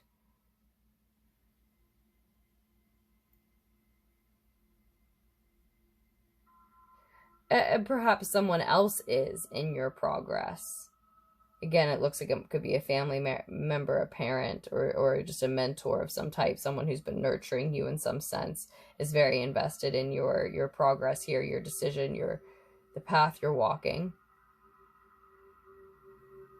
And, you know, I may have misspoke by saying this is for those who choose to chase that true desire. Maybe even for those of you who continue to hesitate about following a passion that you can truly dedicate yourself to for the long haul. That may be exactly why then you truly desire to take things very slow moving forward, because you're still trying to figure out what that is, or if you can commit then to the path that you've chosen instead, if you feel obligated, compelled, cornered into making that choice for whatever reason. As I said, someone paying for some type of education perhaps is the type of thing that comes to mind. But ultimately, like I said, and we see it here in the Ace of Swords as well, you're seeking your truth. You're seeking your own identity. You're seeking your own true desires, you know. So it's likely that for a lot of you, I don't think you didn't know these things.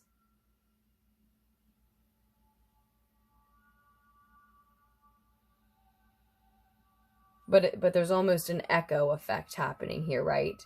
For this one group, just group 4, it almost is saying you truly desire to know what you truly desire. And I mean, that is, you then are the reason that I did the reading. I mean, that's what kind of came through for me around the spring equinox. And just with Aries season, I was just drawn to, reminded of a time like a decade ago more, when I was in that space of seeking, searching, what is it that I truly desire? What do I really want to do? I was just reminded of that and wanted to do a reading for people who found themselves in that space currently. And yeah, there does seem to be this echo effect for you all happening here, that is part of what you're desiring, is to know what it is that you desire. But I don't think that ironically, I don't think that any of that came through is a surprise to you. You may be among those who need to hear it echoed back to you, right? The most, but at the same time, did know those things, do know these things, and did.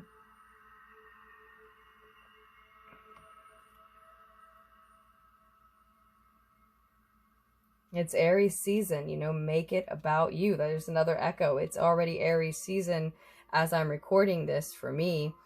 And you have the Self card. And then the Ace of Swords here. 2 aces, 2 ones, 11 may hold an additional message. Just be of some personal particular significance to you.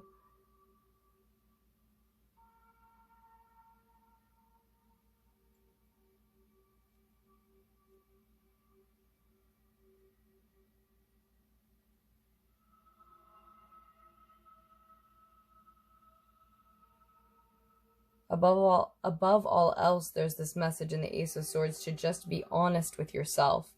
And perhaps that's going to be easier if, or even require that you be honest with others as well. But regardless, above all else, we want to be honest with ourselves here. Are you happy with the way you would define yourself at this time based on how you're spending your energy? Are you molding the future, the individual who truly represents your soul, your essence, your desires?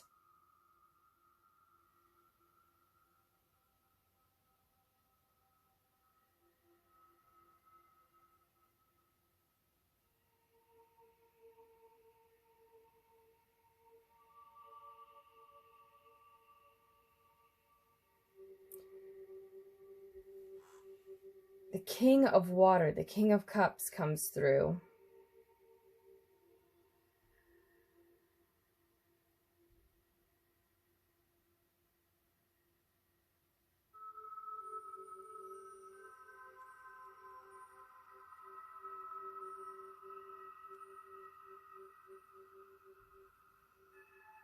So a lot of you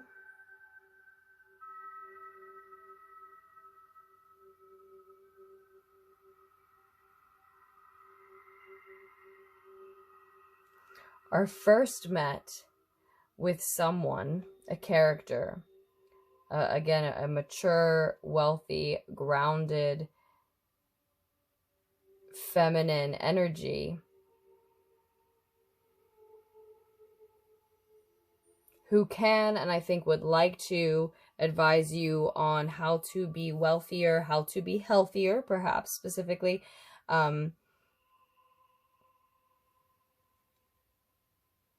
how to capitalize even on your own efforts, skills.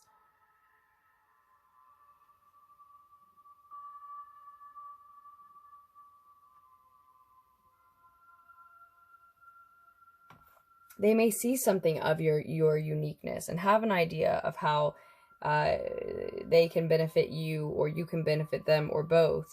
But again, their vision just may be different. And so then in the future, down the line, throughout the month, or again, perhaps throughout the season for some, you come to interact instead with a mature masculine energy,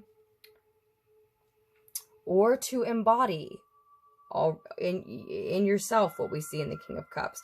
That can also be the case with the Queen of Earth here. That could also just be an ideal version of wealth and health that you have had set in your own mind, that is not necessarily your authentic vision for yourself, but just one that you've sort of been conditioned to elevate.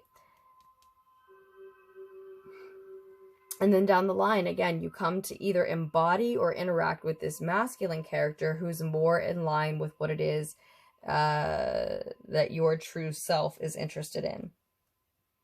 So he's interested in what is it that specifically it is for you. For a lot of you, it's something artistic, something creative. For others, it's something that has to do with the healing arts specifically.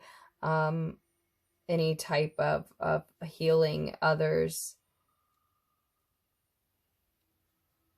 energetically or otherwise through counseling, or any type of artistic creative endeavor, artistic creation in general.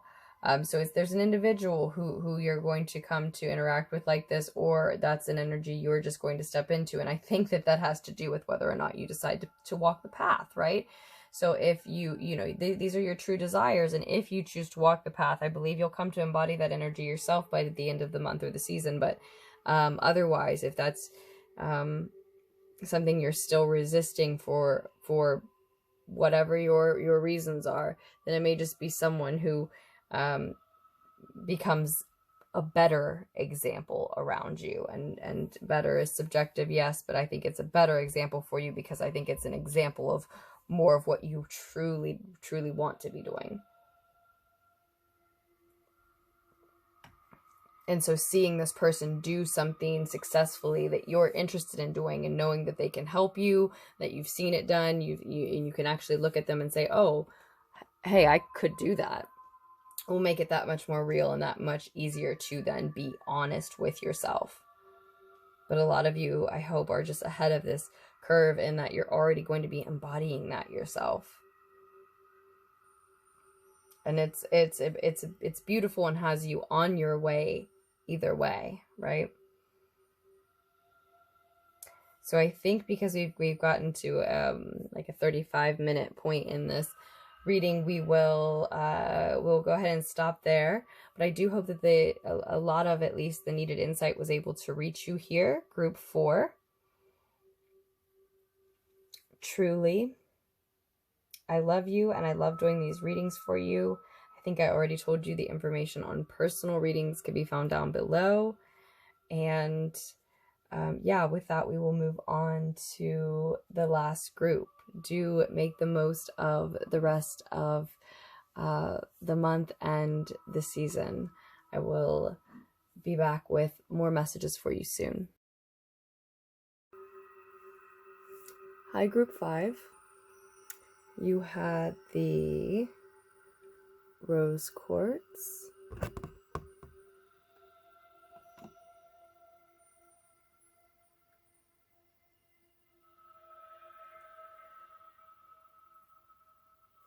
and you have the 3 of air as the guidance from the Dreams of Gaia tarot, which we will talk more about.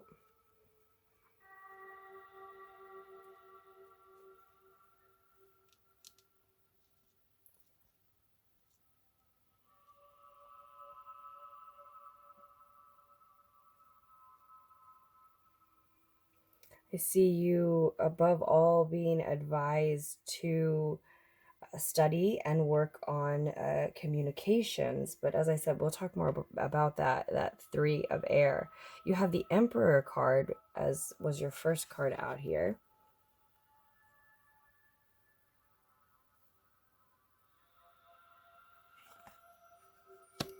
Followed by the Knight of Coins,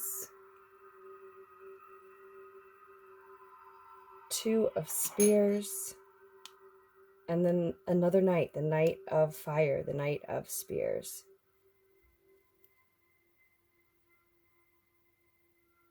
So both the knight of earth and the knight of fire following this emperor card.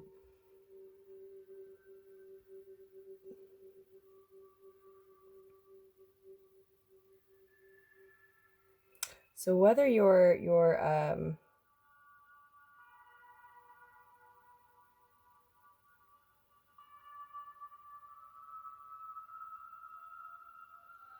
completely aware of it or not, group 5, you have a strong desire showing up here for a divine masculine energy. It might be romantic, it might be completely platonic, it might be familial, it might be an authority figure in your life with the Emperor card showing. So it could absolutely be you desiring a new boss, for example. I do have a clarifier deck here, the Radiant Rider-Waite.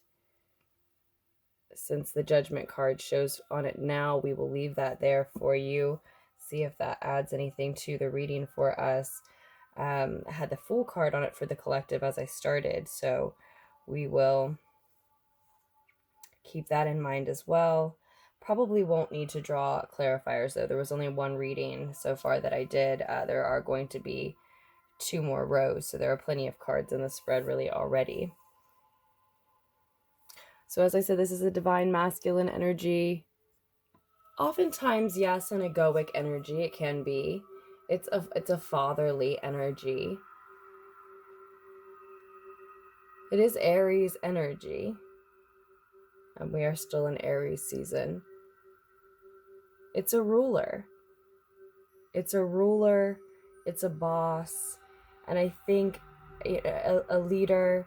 And I think that, that is the number one message coming through. Well, aside from yearning for a divine masculine energy in your life who is absent from it at this time, maybe a romantic interest you haven't met, or a family member who you've lost touch with, or have never known, something like that. Possibly a father, or a father for your children, something like that. But the other message that's coming through strongly is just desiring to be the leader, the authority figure in your own life, in some sense, that you don't feel you are, not truly.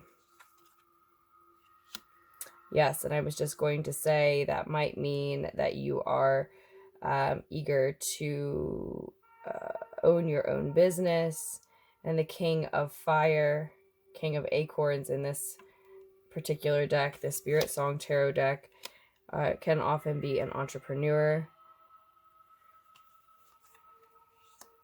Just as that Emperor card can often be a business owner.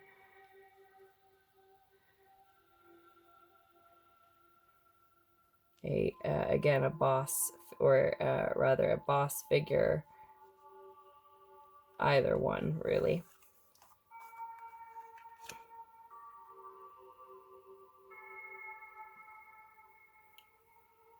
But even if you're, that's a specific example, and I think for a lot of you it rings true that you're looking to be an entrepreneur of some sort, or a leader, a boss in your life to some extent. Make money your own way, make your own schedule, work, your own hours, or really as someone who maybe, contracts their services out, or even just, is selling their art, networking for their business as well, perhaps here with the King of Acorns.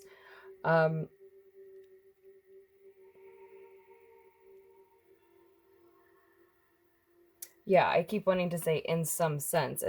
So, maybe literally, but maybe just the beginnings of that, just the start of that. It's not quite a business yet, but you're starting to earn money your own way through your own creations, or on your own time, or in a way that really leaves you in control.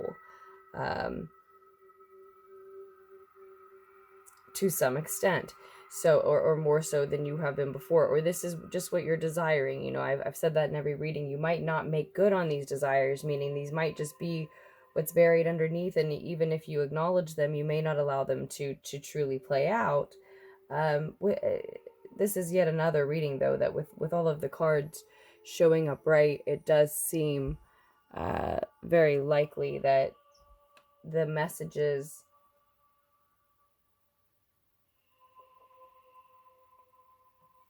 are for those of you who do then proceed to walk this path.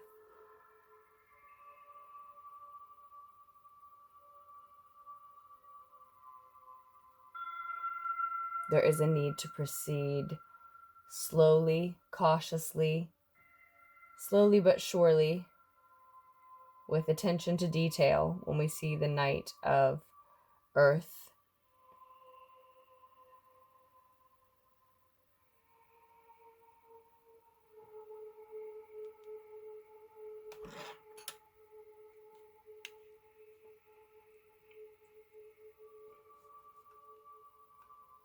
This might be someone else's energy entering the scene and cautioning you to take things slowly if you are eager to be in charge of some aspect of your life. You know, it likely is work related, but this could be in your home, in a specific relationship.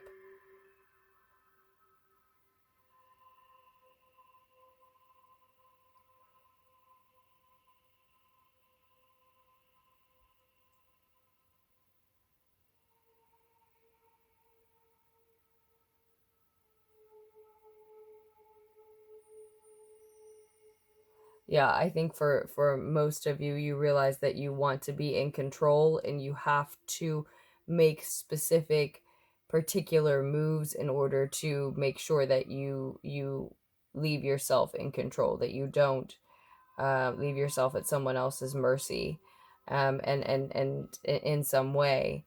And I think I think you do realize that that's a true desire of yours around this month, and in realizing it, you then manifest a true choice for yourself, meaning you are wielding powerful potential, creating your own future, creating your own destiny, because you are utilizing your free will in this choice, this powerful choice of direction that you manifest, or that you see just after, I think, realizing and or honoring that desire to be in charge in your life, and again, in some aspect. I really see it being work related for so many of you. You are advised to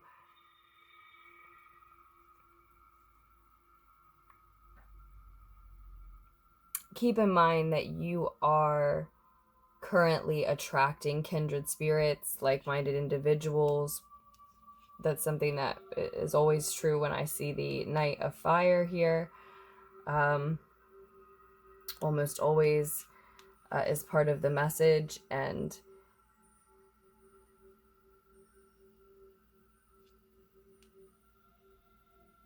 I think that's something you need to keep in mind as you make this choice of direction, this very important choice, again, utilizing your free will in order to create the destiny, the future that you want for yourself, rather than feeling at anything's mercy.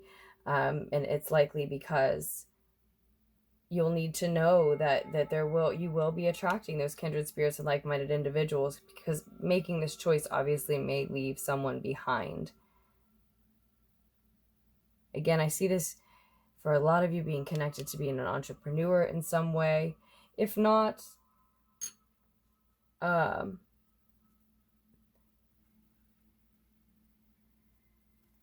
it's likely that being in charge and in control and more assertive in some sense.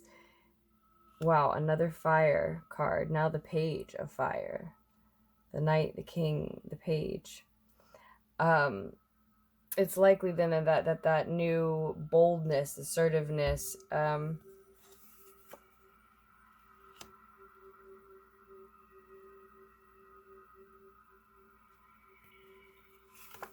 is directly connected to you socializing more. If it's not networking, it can, it can just be socializing in general.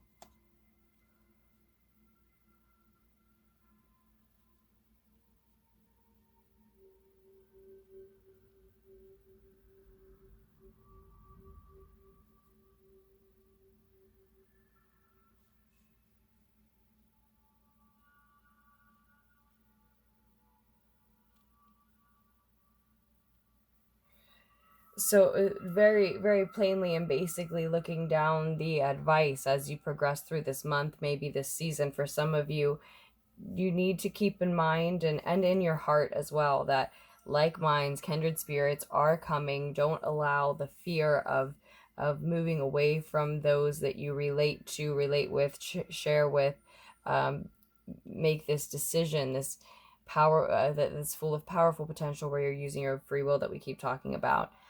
So know that, use your intuition in that decision and put your head down and work. Long hours, repetitive work, monotonous hours, perhaps, maybe, but there's this call for optimism and innovation. That's your true desire, is to embody that type of spirit. That bold, passionate, eager, artistic, influential, creative, beautiful, vital, energetic, resourceful,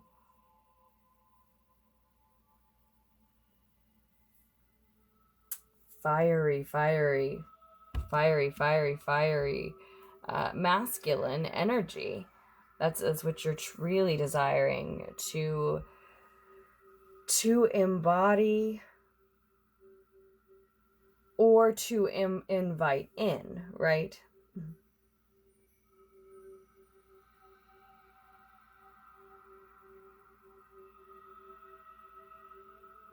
And so you have an intense message to share as well.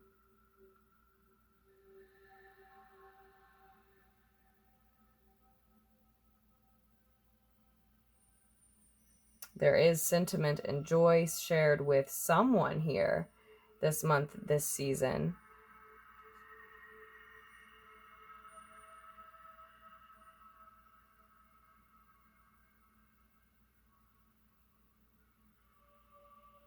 We see discipline and determination that is definitely connected to a major victory in your life. And this 6 of shells, 6 of water, talking about sentiment and joy,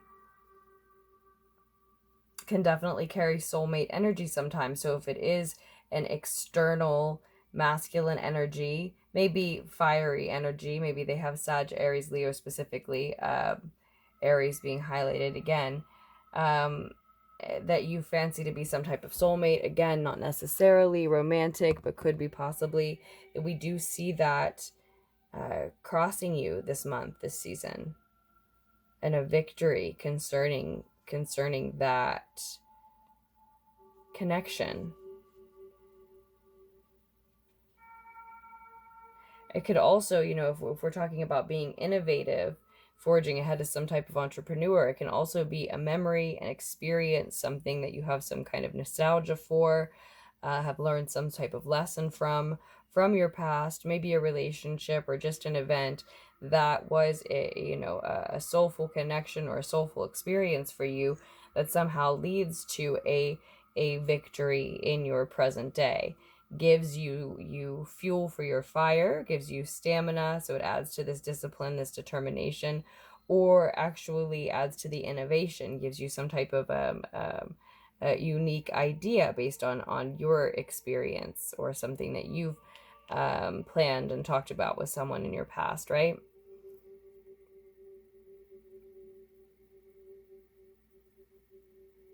See, this is just a deep desire of yours. And again, I see so many of you going ahead and walking this path. But you should know and you should hear that is the case. that sentiment and that joy crosses your path if you walk this path, if you find yourself fulfilling this desire to be more social, or to be a networker, or to be an entrepreneur, to get out there, basically. And at this time, obviously, as I'm recording this, that has to mean digitally, that has to mean online, over the phone, maybe by the mail. But we, with for that to happen now, with us being quarantined. But it's if you are socializing and networking in the ways that you can. It's if you do follow that path, and specifically if it's entrepreneurship for some. That's where the sentiment and the joy comes in. That's where, yes, the discipline comes in, but where that determination leads to the victory we were talking about. And these are the matters about which you really need to look inward and use your intuition, your gut instincts, the sacred knowledge that's within you, that you can trust. Your unconscious, your subconscious is connected to. It's in walking this path that you can also trust that those kindred spirits and like-minded individuals will be welcomed in, and will be coming in.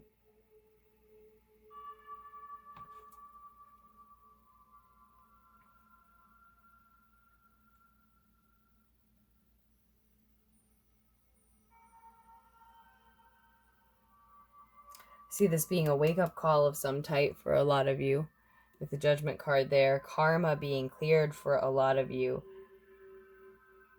And as I said, with your advice being to put your head down and work, specifically at some type of research, some type of study, which showed up in another reading as well. And I think it's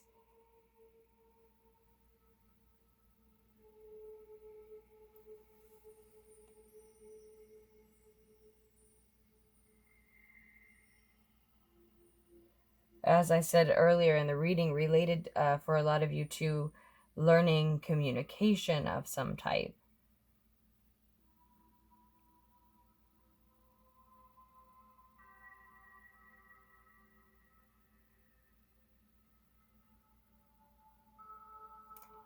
Some communications related of some sort. Maybe just the beginning. As well. Maybe just the beginning of a certain type of study.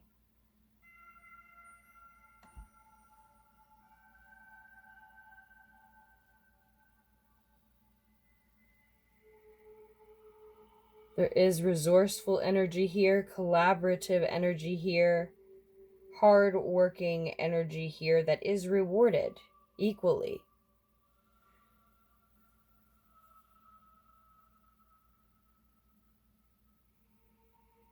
But that is just your advice. That work is going to be a choice to engage in. That work, that study. Then your intuition will lead you there if you listen to this wake-up call. It's an opportunity that for a lot of you is appearing because your karma has been cleared from something. That is directly why you are now desiring and calling in on some level this divine masculine energy, this fiery, bold, divine masculine energy that you are needing to walk as, or really wanting to walk with.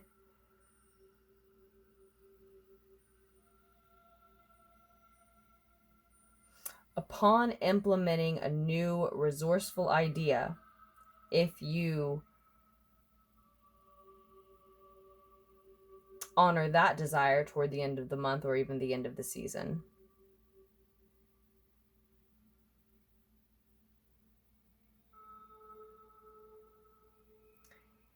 A collaboration ensues.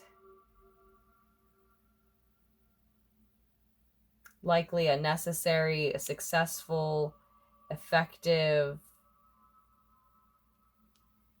collaboration, maybe even a playful one.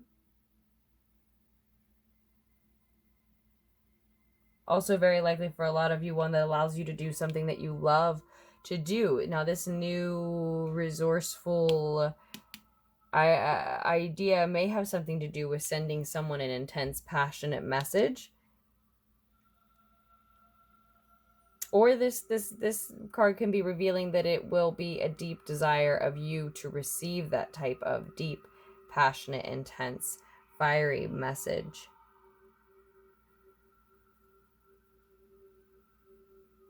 Whatever the case, I see this necessary, happy, effective collaboration, maybe creative, artistic,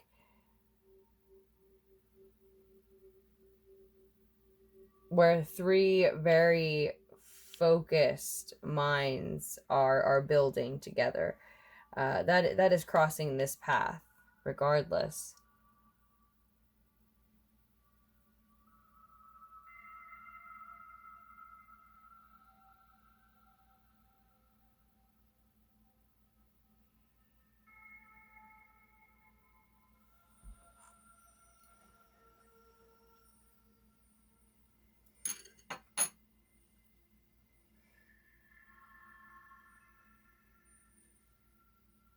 Something about that collaboration, that work, allows you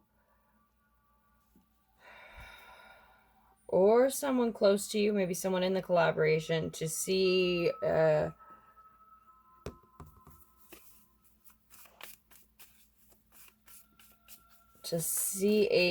truth in the work you are doing.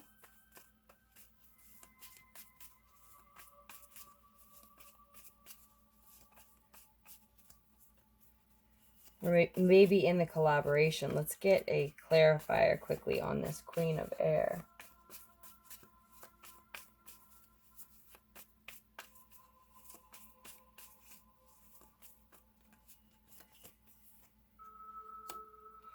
Oh, the Five of Cups. Five of Water, and then the Page of Water here. I think I don't think this collaboration can last, unfortunately.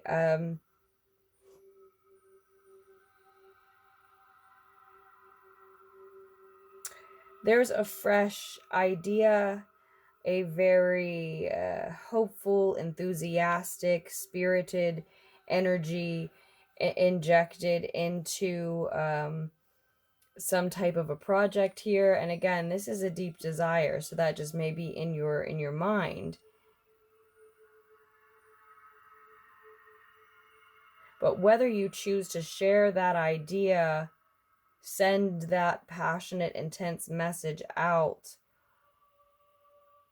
or not, there's a collaboration that it looks like you can't remain within. And maybe it's because they leave you feeling like you can't share those intense ideas, because you probably desire to receive a very spirited response as much as you want to share the idea, the enthusiasm to begin with. So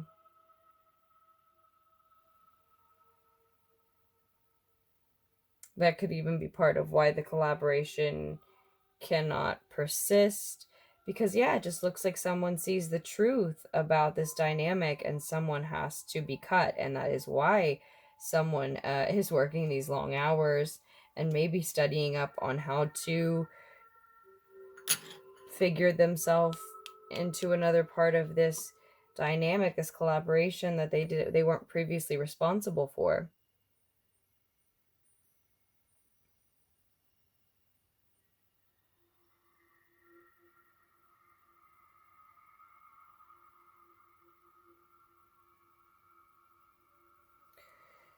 So I do get the feeling that with the Page of Water, the Page of Cups here on the table, that you are being offered an opportunity, Group 5, around this time, this month, the month of April, the season of spring, maybe in 2020, or whatever year, month, season that the reading finds you and resonates. You're being, it looks like, offered an opportunity to manifest dreams and desires. So to bring these things to life, see these things through, walk these paths around this time, being encouraged to, being supported in that, maybe more so than you know, or than a normal. And there's this message to live that out, to take advantage of it as much as possible, to study into that which interests you and into that which is necessary for you at this time.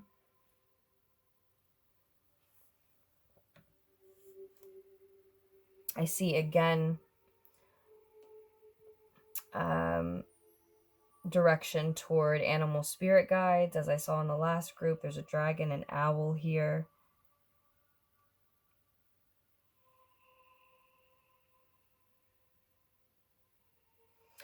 A need to allow one's unconscious, both dreams and intuition, in a waking state, to take the reins. It will lead you away from where you have been, and the pursuit toward your new path, your new destiny, will be slow but deliberate, and perhaps a little lonely while you await these kindred spirits that are promised here. But if you continue down this path, if you really continue to honor your deepest desires, one and all, then there are soulful bonds, soulful connections, even if it's only in memories, but soulful bonds and victories that light this path along the way, even though there are these maybe these sort of in between moments, depending on how long it takes those like-minded individuals to really, show up, right?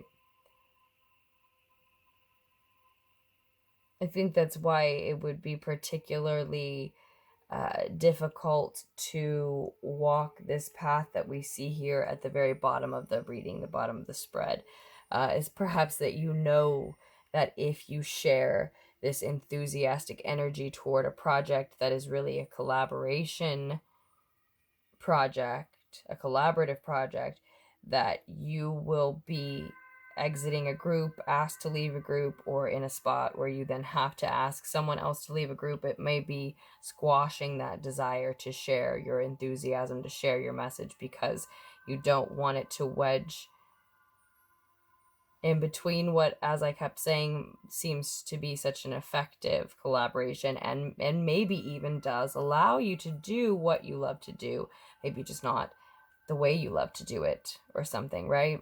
Just as an example.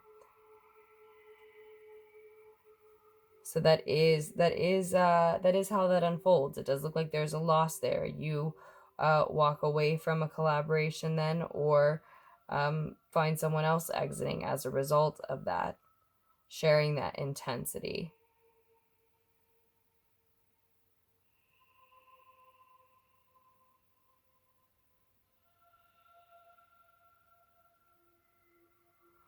But I think we may leave it at about that.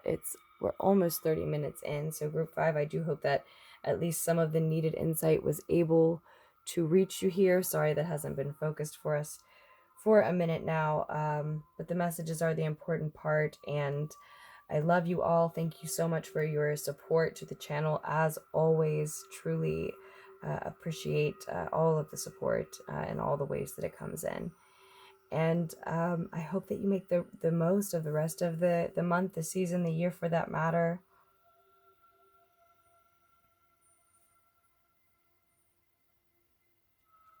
Yeah, I think we will leave it there. Again, your intuition and your dreams are in the lead, are the guide here.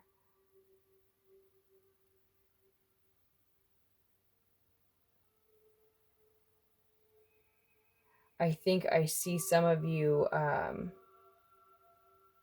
even journaling in order to organize those things. And I think that's a wonderful, maybe necessary practice at this time, because just to say, allow your dreams and your desires to guide you, that just sounds so, in certain circumstances, completely impossible. But what we mean is to, allow the unconscious to take the reins long enough that your fears and that type of completely counterintuitive and unproductive resistance to control your path, to rob you of things, really. And so, you know, it may sound wishy-washy, but those are the things you need to allow to guide it.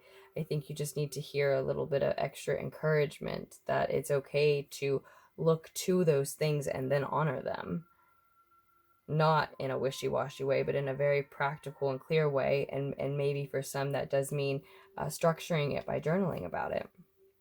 So we will leave it there for now, and thank you once more, and I will be back with more messages for us again very soon.